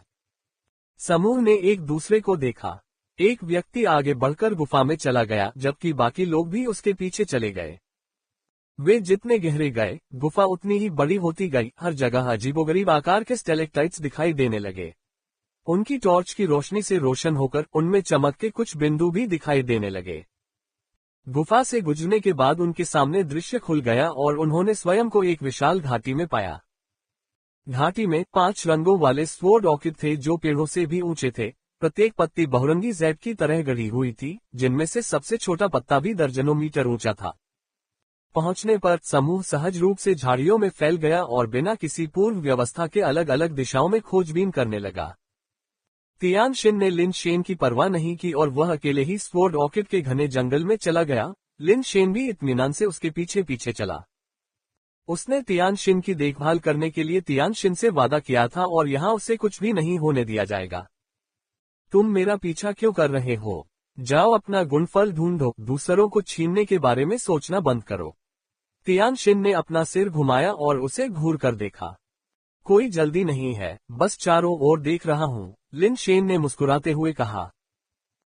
यह मत सोचो कि अब मेरी चापलूसी करके मैं अपनी चाची के साथ तुम्हारे संबंध के लिए सहमत हो जाऊंगा। यह एक सपना है। मैं ये सुनिश्चित करूंगा कि मेरी चाची तुम्हें सड़क पर फेंक दे, तियानशिन ने क्रूरता से कहा। लिन शेन अपनी सांस बर्बाद नहीं करना चाहता था और बस इत्मीनान से पीछे पीछे चल पड़ा। तियानशिन के पास उससे निपटने का कोई रास्ता नहीं था और वह केवल अपनी गति बढ़ा सकता था। लिन शेन को पीछे धकेलने की कोशिश कर रहा था, लेकिन जब भी तियानशिन की गति बढ़ती, लिन शेन की भी गति बढ़ती। जब भी तियानशिन की गति धीमी होती, लिन शेन की भी गति धीमी होती, जिससे उससे छुटकारा पाना असंभव हो जाता। तियानशिन ने बस उसकी परवाह करना बंद कर दिया और गुणफल खोजने पर ध्यान केंद्रित किया। उसे विश्वास नहीं था कि लिन शेन उससे चोरी करने की हिम्मत करेगा। उनके पास जो जानकारी थी उसके अनुसार उस तरह का गुणकारी फल 5 रंगों वाली तलवार वाले ऑर्किड के पास उगता था। ये काफी दुर्लभ था और कहीं भी आसानी से नहीं मिलता था। वे केवल अपनी किस्मत आजमा सकते थे। कुछ देर चलने के बाद तियानशिन को एक छोटा सा वृक्ष दिखाई दिया, जिस पर एट्रीब्यूट फ्रूट गुणफल लगा हुआ था। जी हाँ, एट्रीब्यूट फ्रूट पेड़ों पर उगता था, लेकिन ये पेड़ दयनीय रूप से छोटा था, केवल 1 फुट ऊंचा। ऐसा लग रहा था जैसे यहाँ चीजें उल्टी थीं। पेड़ बहुत छोटे हो गए थे जबकि घास बहुत बड़ी हो गई थी। वह छोटा सा पेड़ पूरी तरह से सफेद था, सफेद मूंगे की शाखाओं जैसा। उस पर कबूतर के अंडों के आकार के 3 फल लगे थे, जो रंग बिरंगे और कांच के मोतियों जैसे लग रहे थे। की तरह सफेद रंग का ये पेड़ और इसके फल खुफिया रिपोर्टों में उल्लिखित विशेष फल से काफी मिलते जुलते हैं। बहुत खुश होकर तियानशिन ने क्रिस्टल बेस सामग्री से बना एक बॉक्स निकाला और ऊपर से फल तोड़ने के लिए तैयार हो गया। जल्दी मत करो, मैंने देखा है कि यह फल दस्तावेजों में वर्णित विशेषता फल से थोड़ा अलग दिखता है, लिन शेन ने अचानक तियानशिन को रोकते हुए कहा। मैंने कुछ भी अलग नहीं देखा। कोई गलत विचार मत पालिए। अगर आपको गुणफल चाहिए तो खुद ही जाकर ढूंढिए, तियानशिन ने एक फल लेने के लिए अपना हाथ बढ़ाते हुए कहा। हालांकि उन्होंने कहा कि उन्होंने पहले ही बेस वेरिएंट कार्पेस का उपयोग कर लिया था, फिर भी वे बहुत सतर्क थे। जैसे ही एक फल तोड़ा जाता, तियानशिन उसे डिब्बे में रख देता और फिर शेष 2 फल तोड़ने लगता। कुछ ही देर में तियानशिन ने तीनों फल तोड़कर डिब्बे में रख दिए। उसने ढक्कन लगाया और लिन शेन की ओर मुखातिब होकर कहा, घबराना बंद करो। यहाँ कोई समस्या नहीं है। समस्या? ले मम्मा। धप। बोलते बोलते तियानशिन अचानक जमीन पर गिर पड़ा। लिन शेन चौंक गया और जल्दी से पीछे हट गया। उसने खुद को तियानशिन से दूर कर लिया, जो जमीन पर लेटा हुआ उसे दूर से देख रहा था। तियानशिन द्वारा फल तोड़ने के बाद बर्फ जैसा सफेद पेड़ तेजी से सूख गया। इसकी शाखाओं से धूल निकलने लगी और कुछ ही समय में ये छोटा पेड़ सफेद धूल के एक छोटे से ढेर में बदल गया। तियानशिन की ओर ध्यान देने पर ऐसा लगा कि वह मरा नहीं था। उसकी सांसें सामान्य थीं, उसकी छाती लगातार ऊपर नीचे हो रही थी। ऐसा लग रहा था मानो वह बस सो गया था। लिन शेन को अंदर से राहत की लहर महसूस हुई। वह शुक्रगुजार था कि तियानशिन मरा नहीं था, अन्यथा उसे यकीन नहीं था कि लौटने पर वह तियानशिन को ये कैसे समझाए। आखिरकार तियानशिन का ऐसा क्या हुआ? क्या ये 3 फलों की वजह से था या फिर पेड़ की वजह से? जबकि लिन शेन गहरी सोच में डूबा हुआ था, उसने अचानक देखा कि वह सफेद राख जो छोटे पेड़ में बदल गई थी, हिल रही थी। स्वॉर्ड ऑर्किड की बड़ी पत्तियों के पीछे छिपकर वह चुपचाप उस क्षेत्र को देखता रहा जहां सफेद राख थी। जल्द ही जमीन पर एक छोटा सा छेद दिखाई दिया और कुछ चीज बाहर झांकती हुई दिखाई दी, फिर पूरी तरह से बाहर निकल आई। लिन शेन ने ध्यान से उस छोटे जीव को देखा और पाया कि वह कार्टून के एक नेवले जैसा था, जिसकी बड़ी गोल आंखें, गोल मटोल शरीर और बहुत बड़ी पूंछ थी। हालांकि इसका शरीर फर से नहीं बना था, बल्कि रंगीन क्रिस्टल से बना था, जो एक बहुरंगी क्रिस्टल कलाकृति की तरह दिखाई देता था। यह एक क्रिस्टल आधारित प्राणी है। लिन शेन ने राहत की सांस ली, क्योंकि वह अधिकांश सामान्य क्रिस्टल आधारित प्राणियों से निपटने में सक्षम था। यदि कोई उन्नत प्राणी प्रकट हुआ होता तो लिन शेन को विश्वास नहीं था कि वह निश्चित रूप से तियानशिन की रक्षा कर सकता है। बाहर आने के बाद उस जीव ने तियानशिन पर हमला नहीं किया, जो गहरी नींद में था। इसके बजाय वह पेड़ की सफेद राख के पास गया, अपने पंजे से उसमें से कुछ को पोंछा और उसे चाटना शुरू कर दिया। राख को चखने के बाद उस छोटे जीव के चेहरे पर आनंदपूर्ण नशा छा गया। ऐसा लग रहा था मानो वह नशे में हो और वह वहीं पर गोल गोल घूमने लगा। आखिर इस छोटे से पेड़ से यह सफेद राख क्या है? ये बहुत विचित्र लगता है, लिन शेन ने आश्चर्य से कहा, क्योंकि उसी क्रिस्टल आधारित जीवों में से कई और छेद से रेंगते हुए बाहर आ गए। दिखाई देते ही वे राख की ओर झुंड में चले गए और उसे अपने पंजों से चाटने लगे। कुछ ही समय में ये छोटे जीव भी घूमने लगे और जल्द ही लड़खड़ाते हुए और लुढ़कते हुए जमीन पर फैल गए। इसके बाद जो जीव निकले उन्होंने भी ऐसा ही किया और अंततः वे ऐसे दिखे जैसे कि वे पूरी तरह नशे में हों, जमीन पर लेटे हों और खर्राटे ले रहे हों। उनके लक्षण तियानशिन के समान ही थे, अंतर केवल इतना था कि तियानशिन नशे की प्रक्रिया से नहीं गुजरा था और वह बस बेहोश होकर सो गया था। ऐसा लगता है कि समस्या उस छोटे पेड़ में है। लिन शेन को अब यकीन हो गया था कि पेड़ ही समस्याग्रस्त था, लेकिन वह अभी भी यह निर्धारित करने में असमर्थ था कि क्या फल भी समस्याग्रस्त थे। उन्होंने पहले ही तियानशिन को चेतावनी देते हुए कहा था कि यह फल रिपोर्ट में बताए गए विशेष फल के समान नहीं है। वास्तव में दोनों फल बहुत समान दिखते थे, बाहर से देखने पर वे एक ही प्रकार के फल प्रतीत होते थे। हालांकि लिन शेन ने देखा कि फलों के अंदर के रंग थोड़े अलग थे। हालांकि विशेषता फल भी रंगीन था, लेकिन उसके रंगों की श्रृंखला में काला शामिल नहीं था। लेकिन तियानशिन ने जो 3 फल तोड़े थे उनके रंगों की श्रृंखला में काले रंग का एक संकेत था। इस वजह से लिन शेन ने अपनी नोटबुक खोलकर अपने द्वारा दर्ज किए गए डेटा से इसकी तुलना की, जिससे ये पुष्टि हुई कि विशेषता फल में वास्तव में काले रंग का अभाव था। स्मृति कभी कभी अविश्वसनीय हो सकती है, चीजों को रिकॉर्ड करना अधिक विश्वसनीय होता है। जब सभी छोटे जीव सो गए तो लिन शेन ने बेस वेरिएंट कार्पेस को बुलाया और सावधानीपूर्वक तियानशिन के पास पहुंचा। वह बहुत धीरे धीरे चल रहा था, उसे डर था कि कहीं वह भी जादू के प्रभाव में न आ जाए। किसी कारण से, शायद इसलिए कि छोटा पेड़ धूल में बदल गया था और क्रिस्टल आधारित प्राणियों ने उसे खा लिया था, वह प्रभाव जो तियानशिन को सोने के लिए मजबूर करता था, चला गया था। या शायद फल डिब्बे में बंद होने के कारण उनकी खुशबू नहीं फैल सकी। चाहे कारण कुछ भी हो, लिन शेन प्रभावित नहीं हुआ और विकास सिद्धांत सक्रिय नहीं हुआ। लिन शेन तियानशिन के पास गया, उसके पैर को पकड़ा और उसे सो रहे क्रिस्टल आधारित प्राणियों से दूर एक अन्य स्थान पर खींच लिया। उसने फलों वाला डिब्बा भी वापस ले लिया, लेकिन उसे नहीं खोला। यदि वह भी सो गया तो दोनों ऐसी जगह पर सो जाएंगे, कौन जाने कि उन्हें कोई बेस वेरिएंट प्राणी खा जाएगा। लिन शेन ने तियानशिन के चेहरे पर पानी डाला, क्योंकि उसने रेडियो पर कहानी सुनाने वाले कार्यक्रमों में सुना था कि बेहोश होने के बाद किसी को जगाने का यही तरीका होता है। दुर्भाग्य से ये चाल काम नहीं आई। लिन शेन ने पानी की पूरी बोतल खाली कर दी और फिर भी तियानशिन ने कोई प्रतिक्रिया नहीं दिखाई।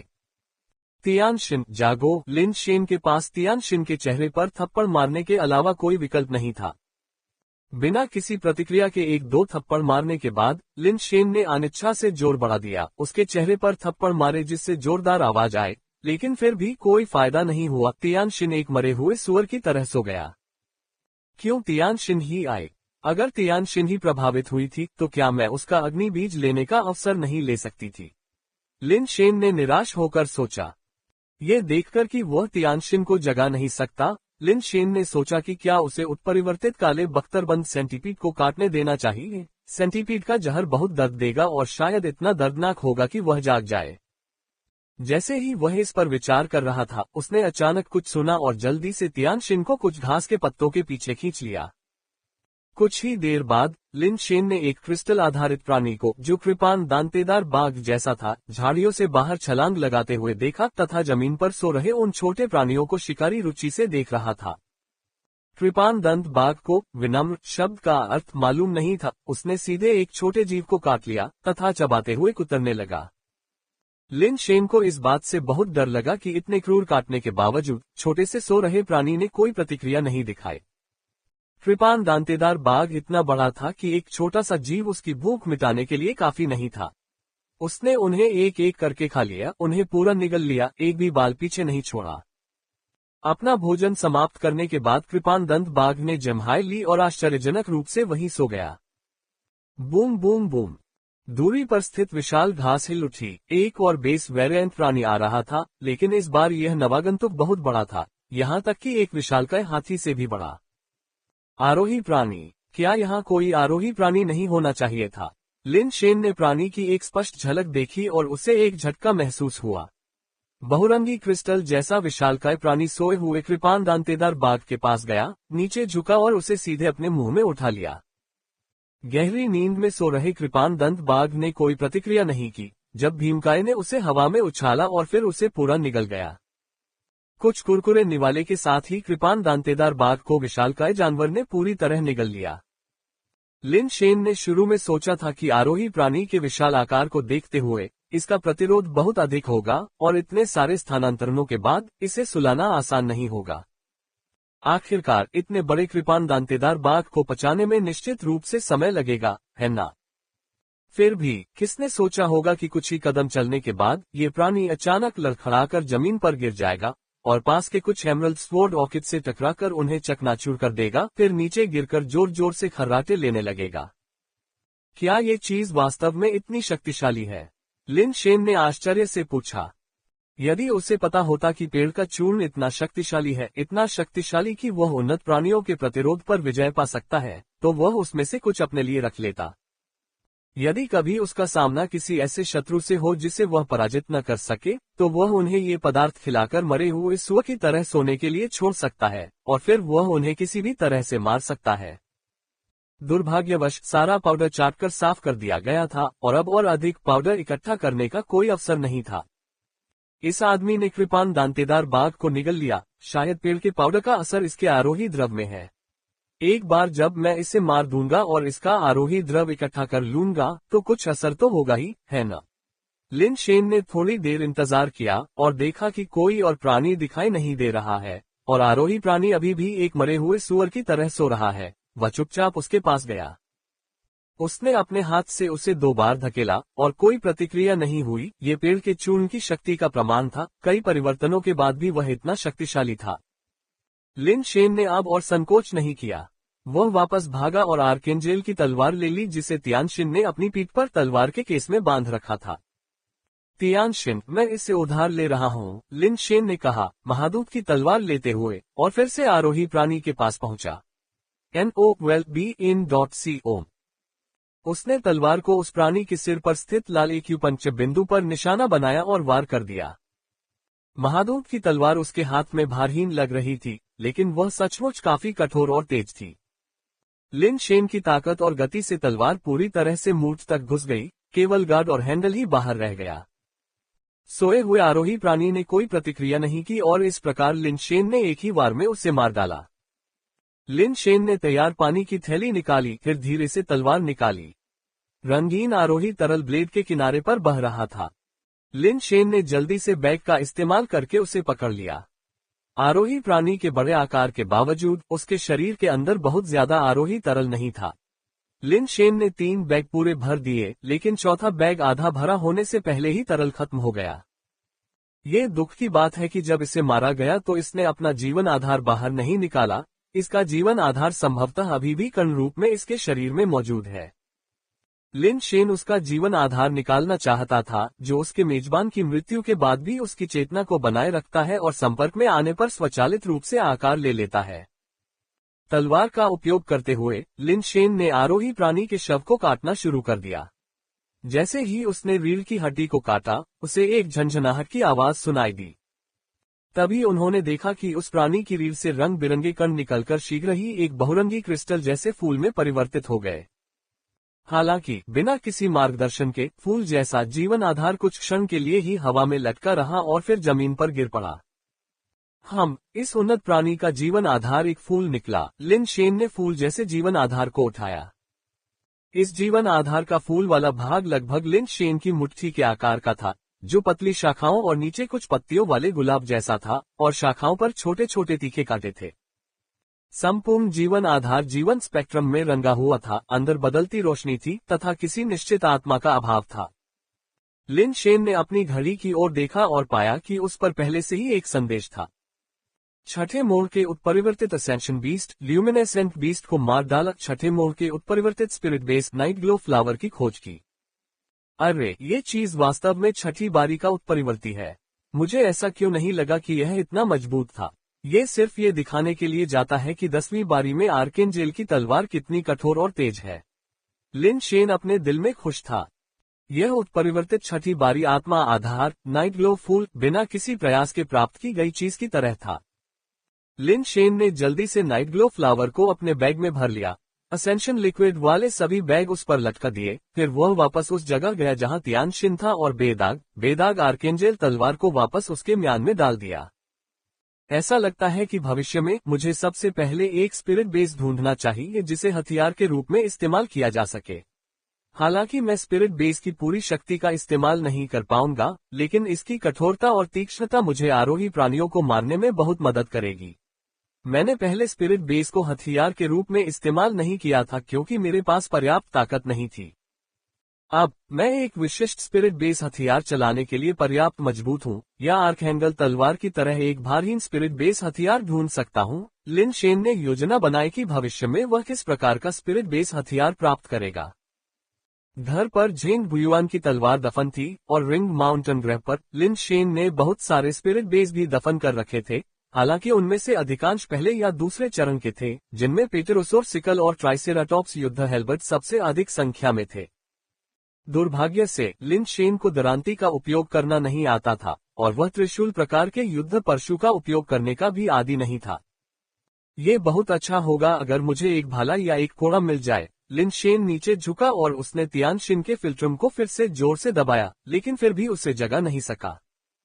ये काम नहीं करेगा, मुझे उसे यहाँ से बाहर निकालना होगा। अगर वह यहाँ मर जाता है तो मुझे तियानजुन को ये समझाने में मुश्किल होगी। कुछ सोचने के बाद लिन शेन ने आखिरी बार कोशिश करने का फैसला किया और अगर यह अभी भी काम नहीं करता है तो वह गुण फलों को पीछे छोड़ देगा और तियानजुन को सौंपने के लिए बाहर ले जाएगा। लिन शेन ने ब्लैक क्रिस्टल स्टोनमैन को बुलाया और उसे फलों के साथ बॉक्स को दूर ले जाने के लिए कहा, फिर उसे बॉक्स खोलने का आदेश दिया। दूर से देखने पर लिन शेन ने देखा कि ब्लैक क्रिस्टल स्टोनमैन वहीं खड़ा था और काफी देर तक कुछ नहीं हुआ। वह तियानशिन की तरह सो नहीं गया, जिससे लिन शेन का दिल खुशी से उछल पड़ा। अभी भी पूरी तरह से आश्वस्त न होते हुए लिन शेन ने और पालतू जानवरों को फलों के पास बुलाया। नतीजा वही रहा, उनमें से कोई भी सोया नहीं। वास्तव में ये छोटा पेड़ ही था जिसने तियानशिन को सोने के लिए मजबूर किया। इसका फलों से कोई लेना देना नहीं था।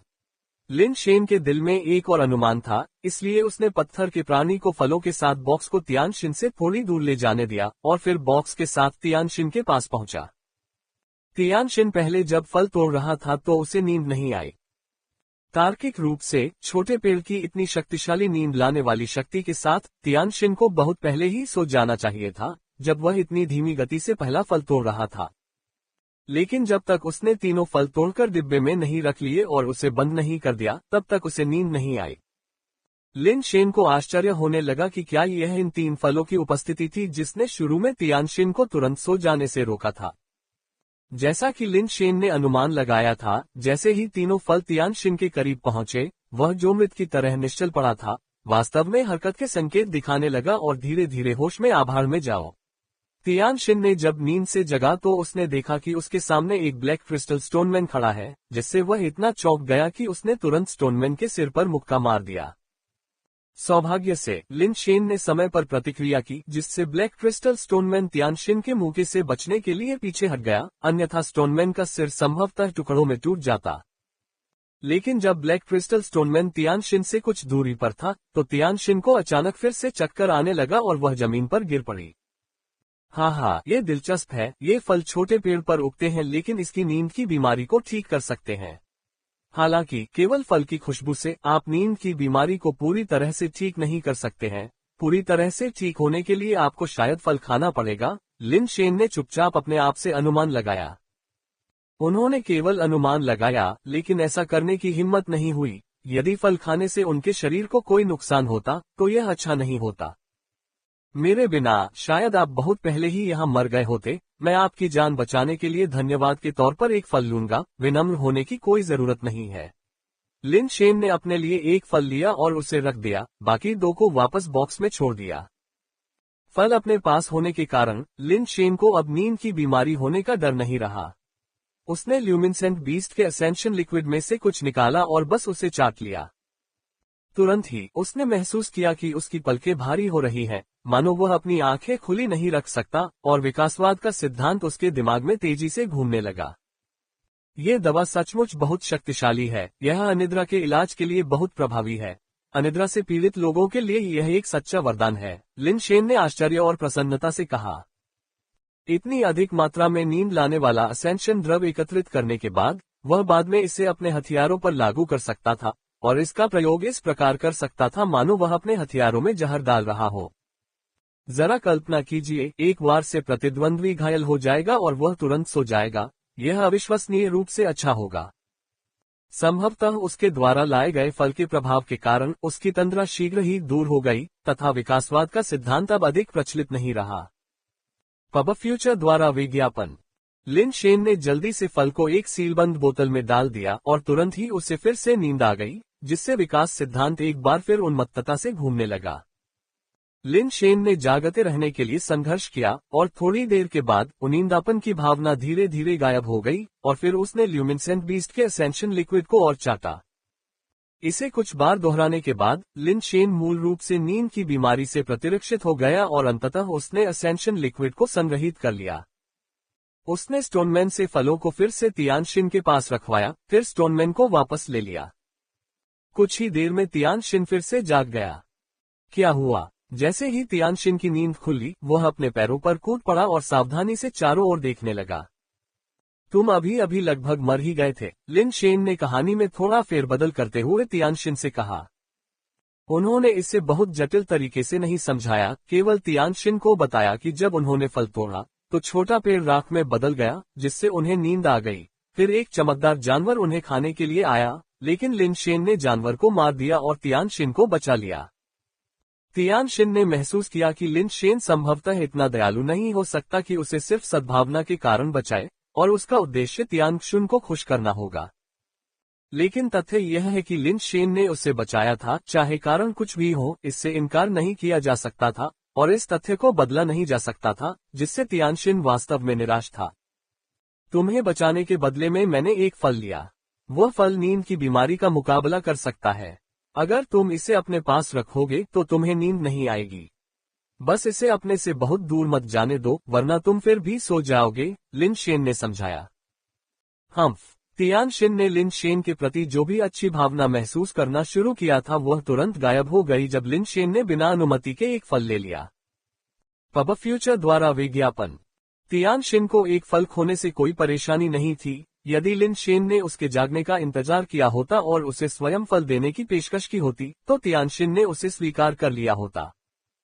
लेकिन इसे इस तरह से सीधे तौर पर लेना स्पष्ट रूप से उसका अपमान करना था, और तियानशिन इससे बहुत नाराज था। बहरहाल, चूंकि लिन शेन ने उसकी जान बचाई थी, इसलिए तियानशिन ने कुछ नहीं कहा, लेकिन उसने सावधानी से शेष दो फलों को अपने शरीर के पास छिपा लिया। उसने ये भी सोचा कि फल खाने से उसकी नींद की बीमारी हमेशा के लिए ठीक हो सकती है, लेकिन लिन शेन की तरह उसने इसे हल्के में लेने की हिम्मत नहीं की। तियानशिन ने फल खाने के बारे में निर्णय लेने से पहले तियानशिन के पास लौटने तक प्रतीक्षा करने की योजना बनाई। इस अनुभव के साथ तियानशिन ने अब और लापरवाह होने की हिम्मत नहीं की। मेरे चचेरे भाई के चेहरे की रोशनी में मैं तुम्हें मेरे साथ गुण फल की खोज करने की अनुमति देता हूँ। हालांकि हम जो गुण फल पाएंगे हम उन्हें 60-40 में बांट लेंगे, जिसमें से 60 मैं लूंगा और 40 तुम, तियानशिन ने लिन शेन को घूरते हुए कहा। सहमत हूँ, लिन शेन ने मुस्कुराते हुए कहा। आखिरकार एक व्यक्ति केवल एक ही विशेषता वाला फल खा सकता है, अधिक खाना बेकार था। लिन शेन ने केवल अपनी बहन, वेई और अन्य लोगों के लिए कुछ फल लाने की योजना बनाई थी। जहां तक उसके दूसरे और तीसरे भाइयों की बात है, वे निश्चित रूप से म्यूटेट नहीं थे और फल उनके लिए बेकार होंगे। वह इस बात से अनभिज्ञ था कि जब वह आया था तब वेई वुफू एक आरोही बन चुका था, और फिर भी उसने वेई वुफू के लिए एक आरोही बचाने के बारे में सोचा। सहमति बनने के बाद दोनों पुनः घास में गुणकारी फलों की खोज में निकल पड़े। विशाल रिंग स्टार पर दिन का समय 80 घंटे से ज्यादा रहा। उन्होंने कुछ समय सड़क पर बिताया था और देरी काफी लंबी थी, 70 घंटे से भी कम समय बचा था। साथ ही पहाड़ से उतरने के लिए कुछ घंटे की जरूरत थी, इसलिए समय कम था और उन्हें विशेषता फलों की अपनी खोज को तेज करने की जरूरत थी। विशेषज्ञ को शिष्यों का शत्रु मिल गया है, ये रोजमर्रा की बात है। ये जाने माने सेलिब्रिटीज साल 2021 में एक दूजे के बने और पड़े। सौभाग्य से उनकी किस्मत इतनी भी खराब नहीं थी। 1 घंटे से ज्यादा की खोज के बाद उन्हें एक एट्रीब्यूट फ्रूट ट्री मिला, जिस पर 2 फल लटके हुए थे। इस बार तियानशिन ने खुद ऊपर जाकर फल लेने की हिम्मत नहीं की, बल्कि लिनशेन की ओर देखा। उसे लगा कि यह गुण फल वाला पेड़ पहले मिले पेड़ से कुछ अलग नहीं है। फल भी एक जैसे ही दिख रहे थे और उसे पूरा यकीन नहीं था कि ये वाकई गुण फल है। यहाँ कोई गलती नहीं है, ये विशेषता वाले फल हैं।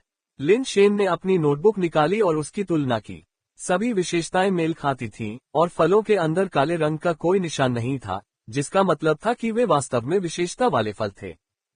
एक बार काटे जाने और 2 बार डरने के कारण तियानशिन ने उन्हें स्वयं तोड़ने की हिम्मत नहीं की और एक मानव पालतू जानवर को बुलाया तथा उसे फल तोड़ने का निर्देश दिया। फलों के टूटने के बाद बर्फ जैसा सफेद पेड़ तुरंत ही उड़ती हुई राख में बदल गया, जो हवा के साथ बिखर गई। तियानशिन ने फल जेब में रखते हुए कहा, मैं अभी फलों को अपने पास रखूंगा, बाहर निकलने पर हम उन्हें बांट लेंगे। लिनशेन को कोई आपत्ति नहीं हुई और उन्होंने तियानशिन को फल लेने दिया। वे और अधिक गुणकारी फलों की खोज करते रहे। इस ग्रह पर घाटी आश्चर्यजनक रूप से विशाल थी। 10 घंटे से अधिक समय तक भटकने के बाद उन्हें कोई अन्य म्यूटेटर नहीं मिला जो विशेषता फल उठा रहा हो।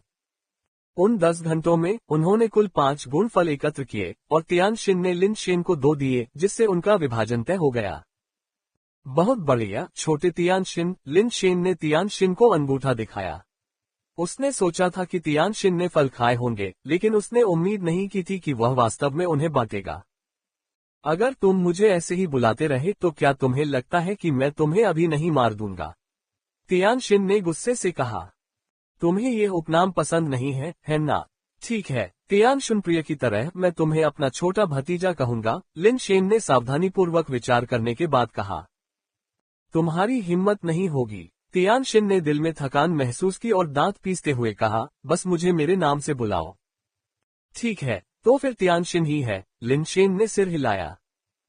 तियानशिन को अभी भी लग रहा था कि कुछ गड़बड़ है। उसका नाम, जो पहले बहुत सामान्य लगता था और कभी कोई समस्या नहीं रहा था। 3 घंटे की खोज के बाद भी उन दोनों को कोई और विशेष फल वाला पेड़ नहीं मिला। जैसे ही वे निराश महसूस कर रहे थे, उन्होंने देखा कि आगे की 5 रंग वाली आइरिस कम हो गई थी और वे पानी की झिलमिलाहट को स्पष्ट रूप से देख सकते थे। आगे एक जल स्रोत है। दोनों ने एक दूसरे को देखा और सावधानी से आगे बढ़े तथा एक छोटी सी झील की खोज की जो बहुत बड़ी नहीं थी। उन्हें आश्चर्य हुआ कि जिमेन तलवारबाज सहित कई अन्य म्यूटेटर पहले से ही झील के पास खड़े थे और उसकी सतह की ओर देख रहे थे, हालांकि यह स्पष्ट नहीं था कि वे क्या देख रहे थे। तियानशिन और अन्य लोगों को आते देख ची जियोग नामक एक दिव्य देवता ने तियानशिन का अभिवादन किया।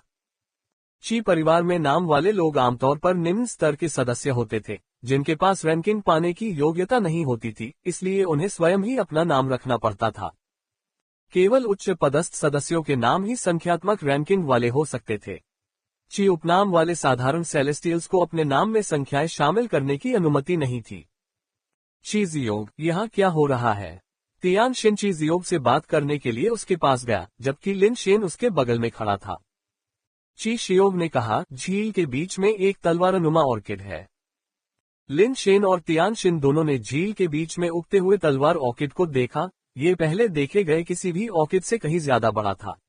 बस पानी से बाहर निकला हुआ हिस्सा 100 मीटर से ज्यादा लंबा था और यह पता नहीं था कि यह नीचे कितना लंबा था।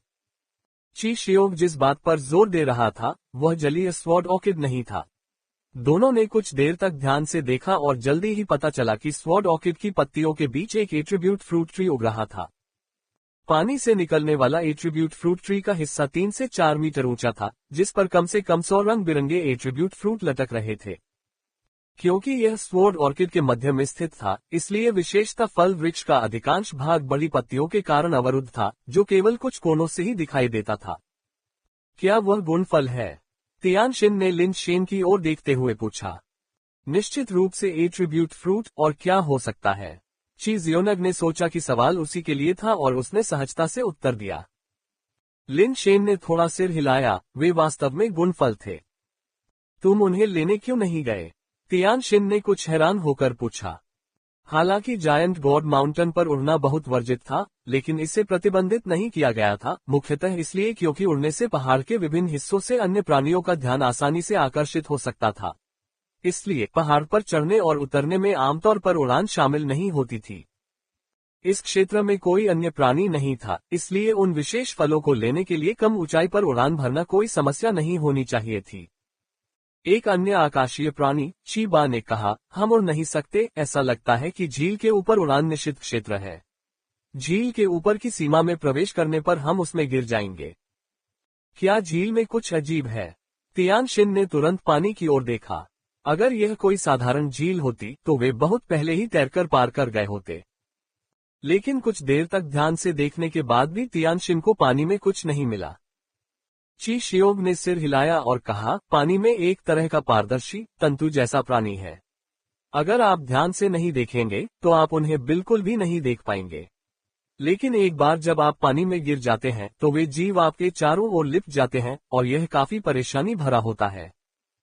ची शियोग के स्पष्टीकरण के बाद तियान शिन ने फिर से पानी की ओर ध्यान से देखा, लेकिन वह अभी भी उन पारदर्शी तंतु जैसे जीवों को नहीं देख सका जिनके बारे में वे बात कर रहे थे। देखने की जहमत मत उठाए। अगर वे दिखाई दे रहे होते तो हमें अभी इतनी तकलीफ नहीं होती। ची जियोनग ने हाल ही में हुई दुर्घटना के बारे में बताया जब वे अभी अभी पहुंचे थे। सौभाग्य से केवल ची शियोग ही झील की सतह पर उड़कर आया था और झील में गिरने के बाद पारदर्शी तंतुओं में फंस गया था, जिससे वह हिल नहीं पा रहा था। किनारे पर मौजूद चीबा ने उसे बचाया और उसे बाहर निकालने में कामयाब रहा। बैकवोट बैकवोट बैकवोट। इन दोनों भाइयों के अनुसार वे पारदर्शी फिलामेंट वाले सभी प्राणी क्रिस्टल आधारित प्राणी होने चाहिए, लेकिन फिलामेंट वाले प्राणी को काटने के बाद वॉच पर उन्हें मारने का कोई संकेत नहीं था। इसमें कोई आश्चर्य नहीं कि आप सभी यहाँ खड़े हैं और गुण फल लेने नहीं जा रहे हैं, तियान शिन ने कहा। उसे भी कुछ सिरदर्द महसूस हो रहा था। आकाशीय प्राणी आमतौर पर पानी के नीचे की लड़ाई में कुशल नहीं होते हैं, और यद्यपि तियान शिन तैर सकता था, फिर भी वह इसमें विशेष रूप से अच्छा नहीं था। अन्यथा उस समय रियल्म किंग ग्रह पर समुद्र में एक उत्परिवर्तित प्राणी को मारते समय वह इतना लथपथ नहीं होता। उड़ना कोई विकल्प नहीं था और पानी में न जाने कितने पारदर्शी तंतुमय जीव थे, इसलिए उन फलों को प्राप्त करना कोई आसान काम नहीं था। क्या हम पानी पर चलकर पार नहीं जा सकते? लिन शेन ने बातचीत सुनने के बाद बीच में कहा। ची शियोग और चीबा स्पष्ट रूप से मनुष्यों को उच्च सम्मान नहीं देते थे तथा उनके प्रति उतने विनम्र भी नहीं थे जितने तियान शिन के प्रति थे। ची शियोग ने ठंडी सांस लेते हुए कहा, अगर आपको लगता है कि आप पानी पर चल सकते हैं और फल तोड़ सकते हैं तो आगे बढ़ें, हम आपसे प्रतिस्पर्धा नहीं करेंगे। चीबा ने यह भी कहा, यदि हम पानी पर चल सकते तो क्या आपको लगता है कि हम यहाँ खड़े होकर बस देखते रहेंगे? लिन शेन ने उनके रवैये पर कोई आपत्ति नहीं जताई। उनकी मानसिकता बहुत समावेशी थी और उन्होंने मित्रतापूर्ण लहजे में कहा, हम पानी पर क्यों नहीं चल सकते? आपकी गति के साथ पानी पर चलना मुश्किल नहीं होना चाहिए, है ना? क्या हमने अभी नहीं कहा? इस झील में कुछ गड़बड़ है, आप इसके ऊपर से उड़ नहीं सकते, इस पर चलना तो दूर की बात है। एक अजीब सी ताकत आपको सीधे पानी में खींच लेगी।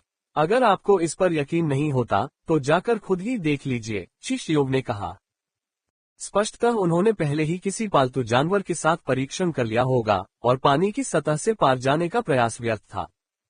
लिन शेन ने जीमेन तलवारबाज और तियान एन की ओर देखा, जिन्होंने भी इस मुद्दे के कारण फल इकट्ठा करने के लिए पानी में प्रवेश करने की हिम्मत नहीं की थी और केवल किनारे पर ही रास्ता सोच रहे थे।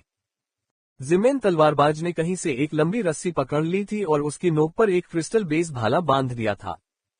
उसने भाले का प्रयोग बर्छे की तरह किया, उसे फेंका, उसे स्वॉर्ड ऑर्किड की पत्तियों में फंसाने की कोशिश की, फिर रस्सी पर तनाव का उपयोग करते हुए तेजी से आगे बढ़ा। दुर्भाग्यवश भाला अभी ज्यादा दूर नहीं गया था कि किसी बल ने उसे पकड़ लिया और वह सिर के बल झील में जा गिरा।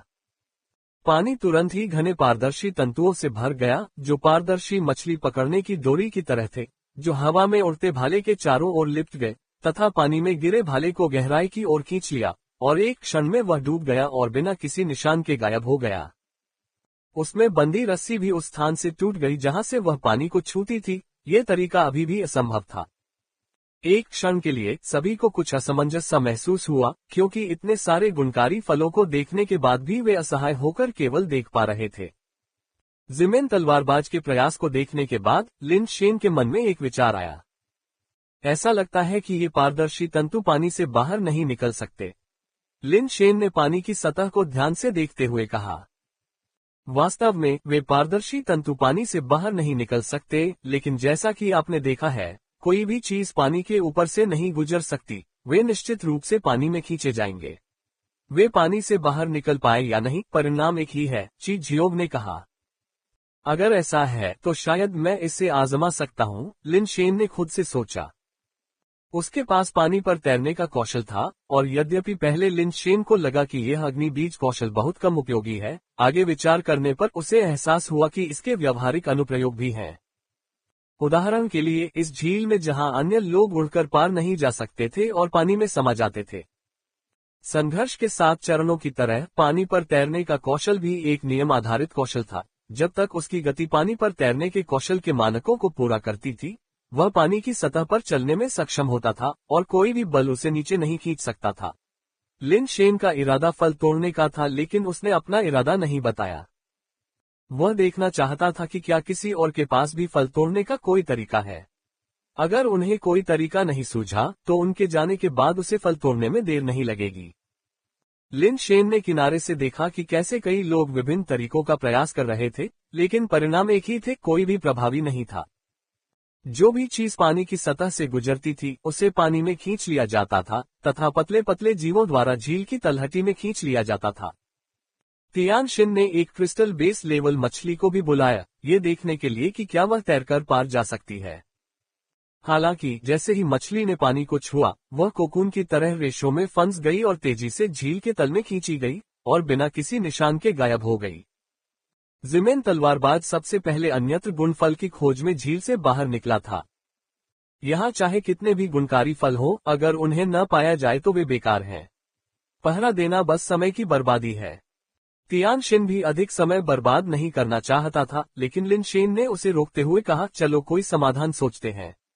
अगर हम बस आगे बढ़ सकें और थोड़ा सा चुन सकें तो यह उससे कहीं अधिक होगा जो हम दर्जनों घंटों में खोज पाएंगे। कहना आसान है, करना मुश्किल। हम कैसे पार जा सकते हैं? अगर तुम कर सकते हो तो आगे बढ़ो और उन्हें उठाओ, तियान शिन ने नाक भान सिकोड़ी। चलो फिर से कोशिश करते हैं, ये काम कर सकता है। लिन शेन ने एक पालतू बंदूक निकाली और विशेषता फल पेड़ की दिशा में पालतू कैप्सूल फायर किया।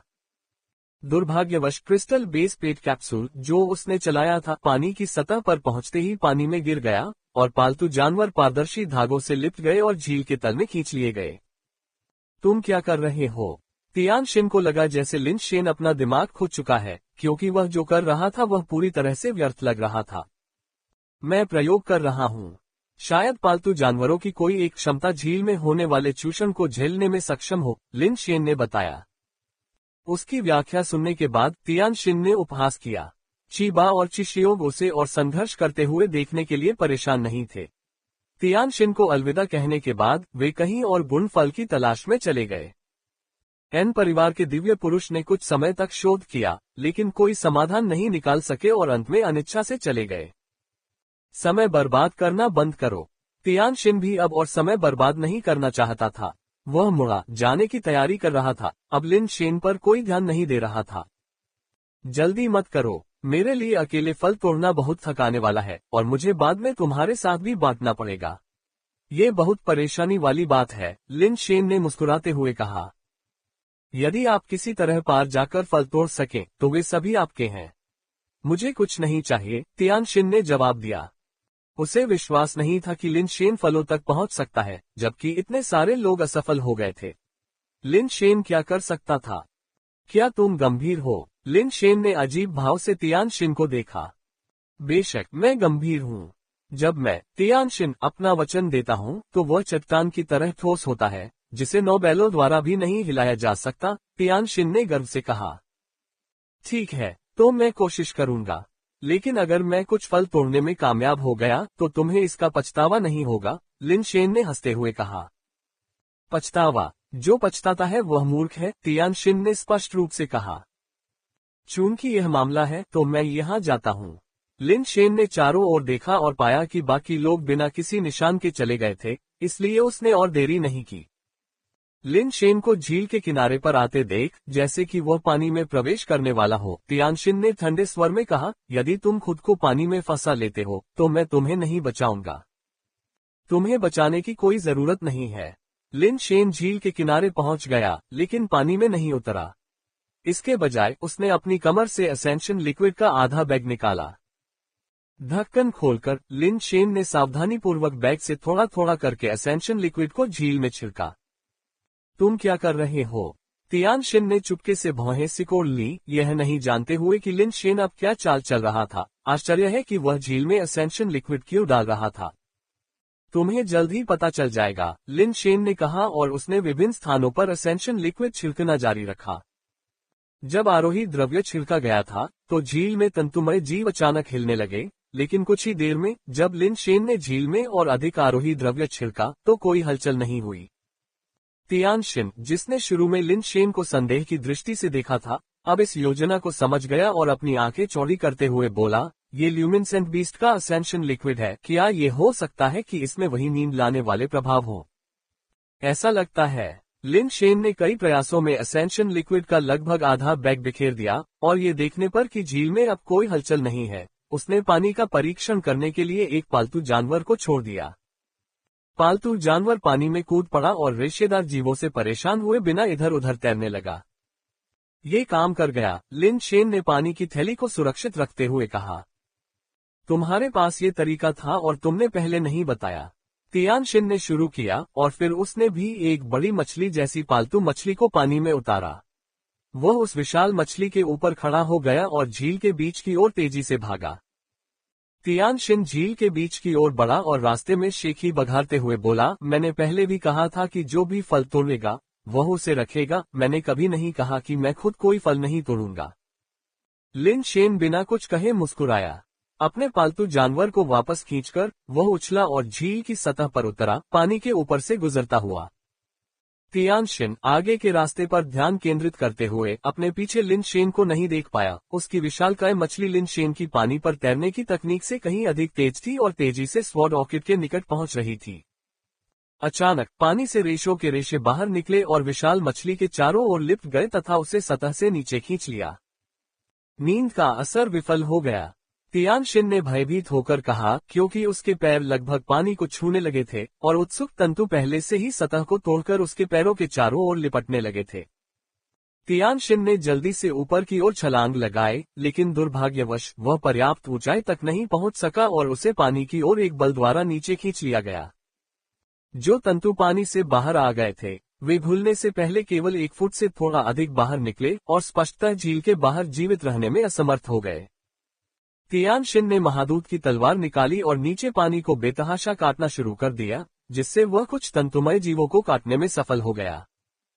हालांकि पानी में बहुत सारे जीव थे। एक बार जब वह पानी में गिर गया तो तंतुओं का एक समूह उसे चारों ओर से घेर लिया, जिससे तियानशिन दब गया। वह कुछ ही क्षणों में कसकर बंधा हुआ था, हिलने में असमर्थ था और उसके हाथ में उसकी महादूत की तलवार गतिहीन हो गई थी। ये खत्म हो गया। तियानशिन को लगा कि उसका दिल बर्फ की तरह ठंडा हो गया है। उसे कुछ हद तक इस बात का अफसोस हो रहा था कि उसने लिन शेन को पहले जाने नहीं दिया ताकि वह इसका खामियाजा भुगत सके, जबकि वह बाद में फायदा उठाने के लिए उसका पीछा कर सकता था। लेकिन पछतावे के लिए बहुत देर हो चुकी थी। जब तियानशिन को लगा कि वह मर चुका है तो उसे अचानक लगा कि उसे बांधने वाले तंतु अपनी ताकत खो रहे हैं। उसने तंतुओं से मुक्त होने के लिए जोरदार संघर्ष किया। इस बार उसे यह आश्चर्यजनक रूप से आसान लगा। पानी की सतह से ऊपर आकर उसने लिन शेन को पानी पर चलते हुए असेंशन लिक्विड को बिखेरते हुए देखा। तंतुओं के शक्ति खोने का कारण ये था कि लिन शेन द्वारा फैलाया गया आरोही द्रव प्रभाव में आ रहा था तथा उन्हें सुला रहा था। जल्दबाजी से सफलता नहीं मिलेगी, आपको धीरे धीरे आगे बढ़ना होगा, लिन शेन ने कहा जब वह तियानशिन से आगे बढ़ा और स्वॉर्ड ऑर्किड जोन में पहुंचा। वह पानी पर कैसे चल सकता है? तियानशिन हैरान खड़ा था, सहज रूप से अपने पंखों को फड़फड़ाते हुए उड़ने की कोशिश कर रहा था, या कम से कम लिन शेन की तरह पानी पर चलने की कोशिश कर रहा था। लेकिन चाहे वह कितनी भी कोशिश कर ले, एक बार जब उसका शरीर पानी की सतह से ऊपर उठता तो वह अचानक बल द्वारा वापस नीचे खींच लिया जाता, जिससे सतह पर चलना उसके लिए असंभव हो जाता। वह आदमी ऐसा क्यों कर सकता है? तियानशिन की अभिव्यक्ति जटिल थी, लेकिन उसने अब और देरी करने की हिम्मत नहीं की और अपने सभी अंगों के साथ तलवार और किप क्षेत्र की ओर तैर गया। विज्ञापन हटाकर अपने पढ़ने के अनुभव को भी, लेकिन जब लिन शेन ने उसे बुलाया तो उसे इतना गलत क्यों लगा?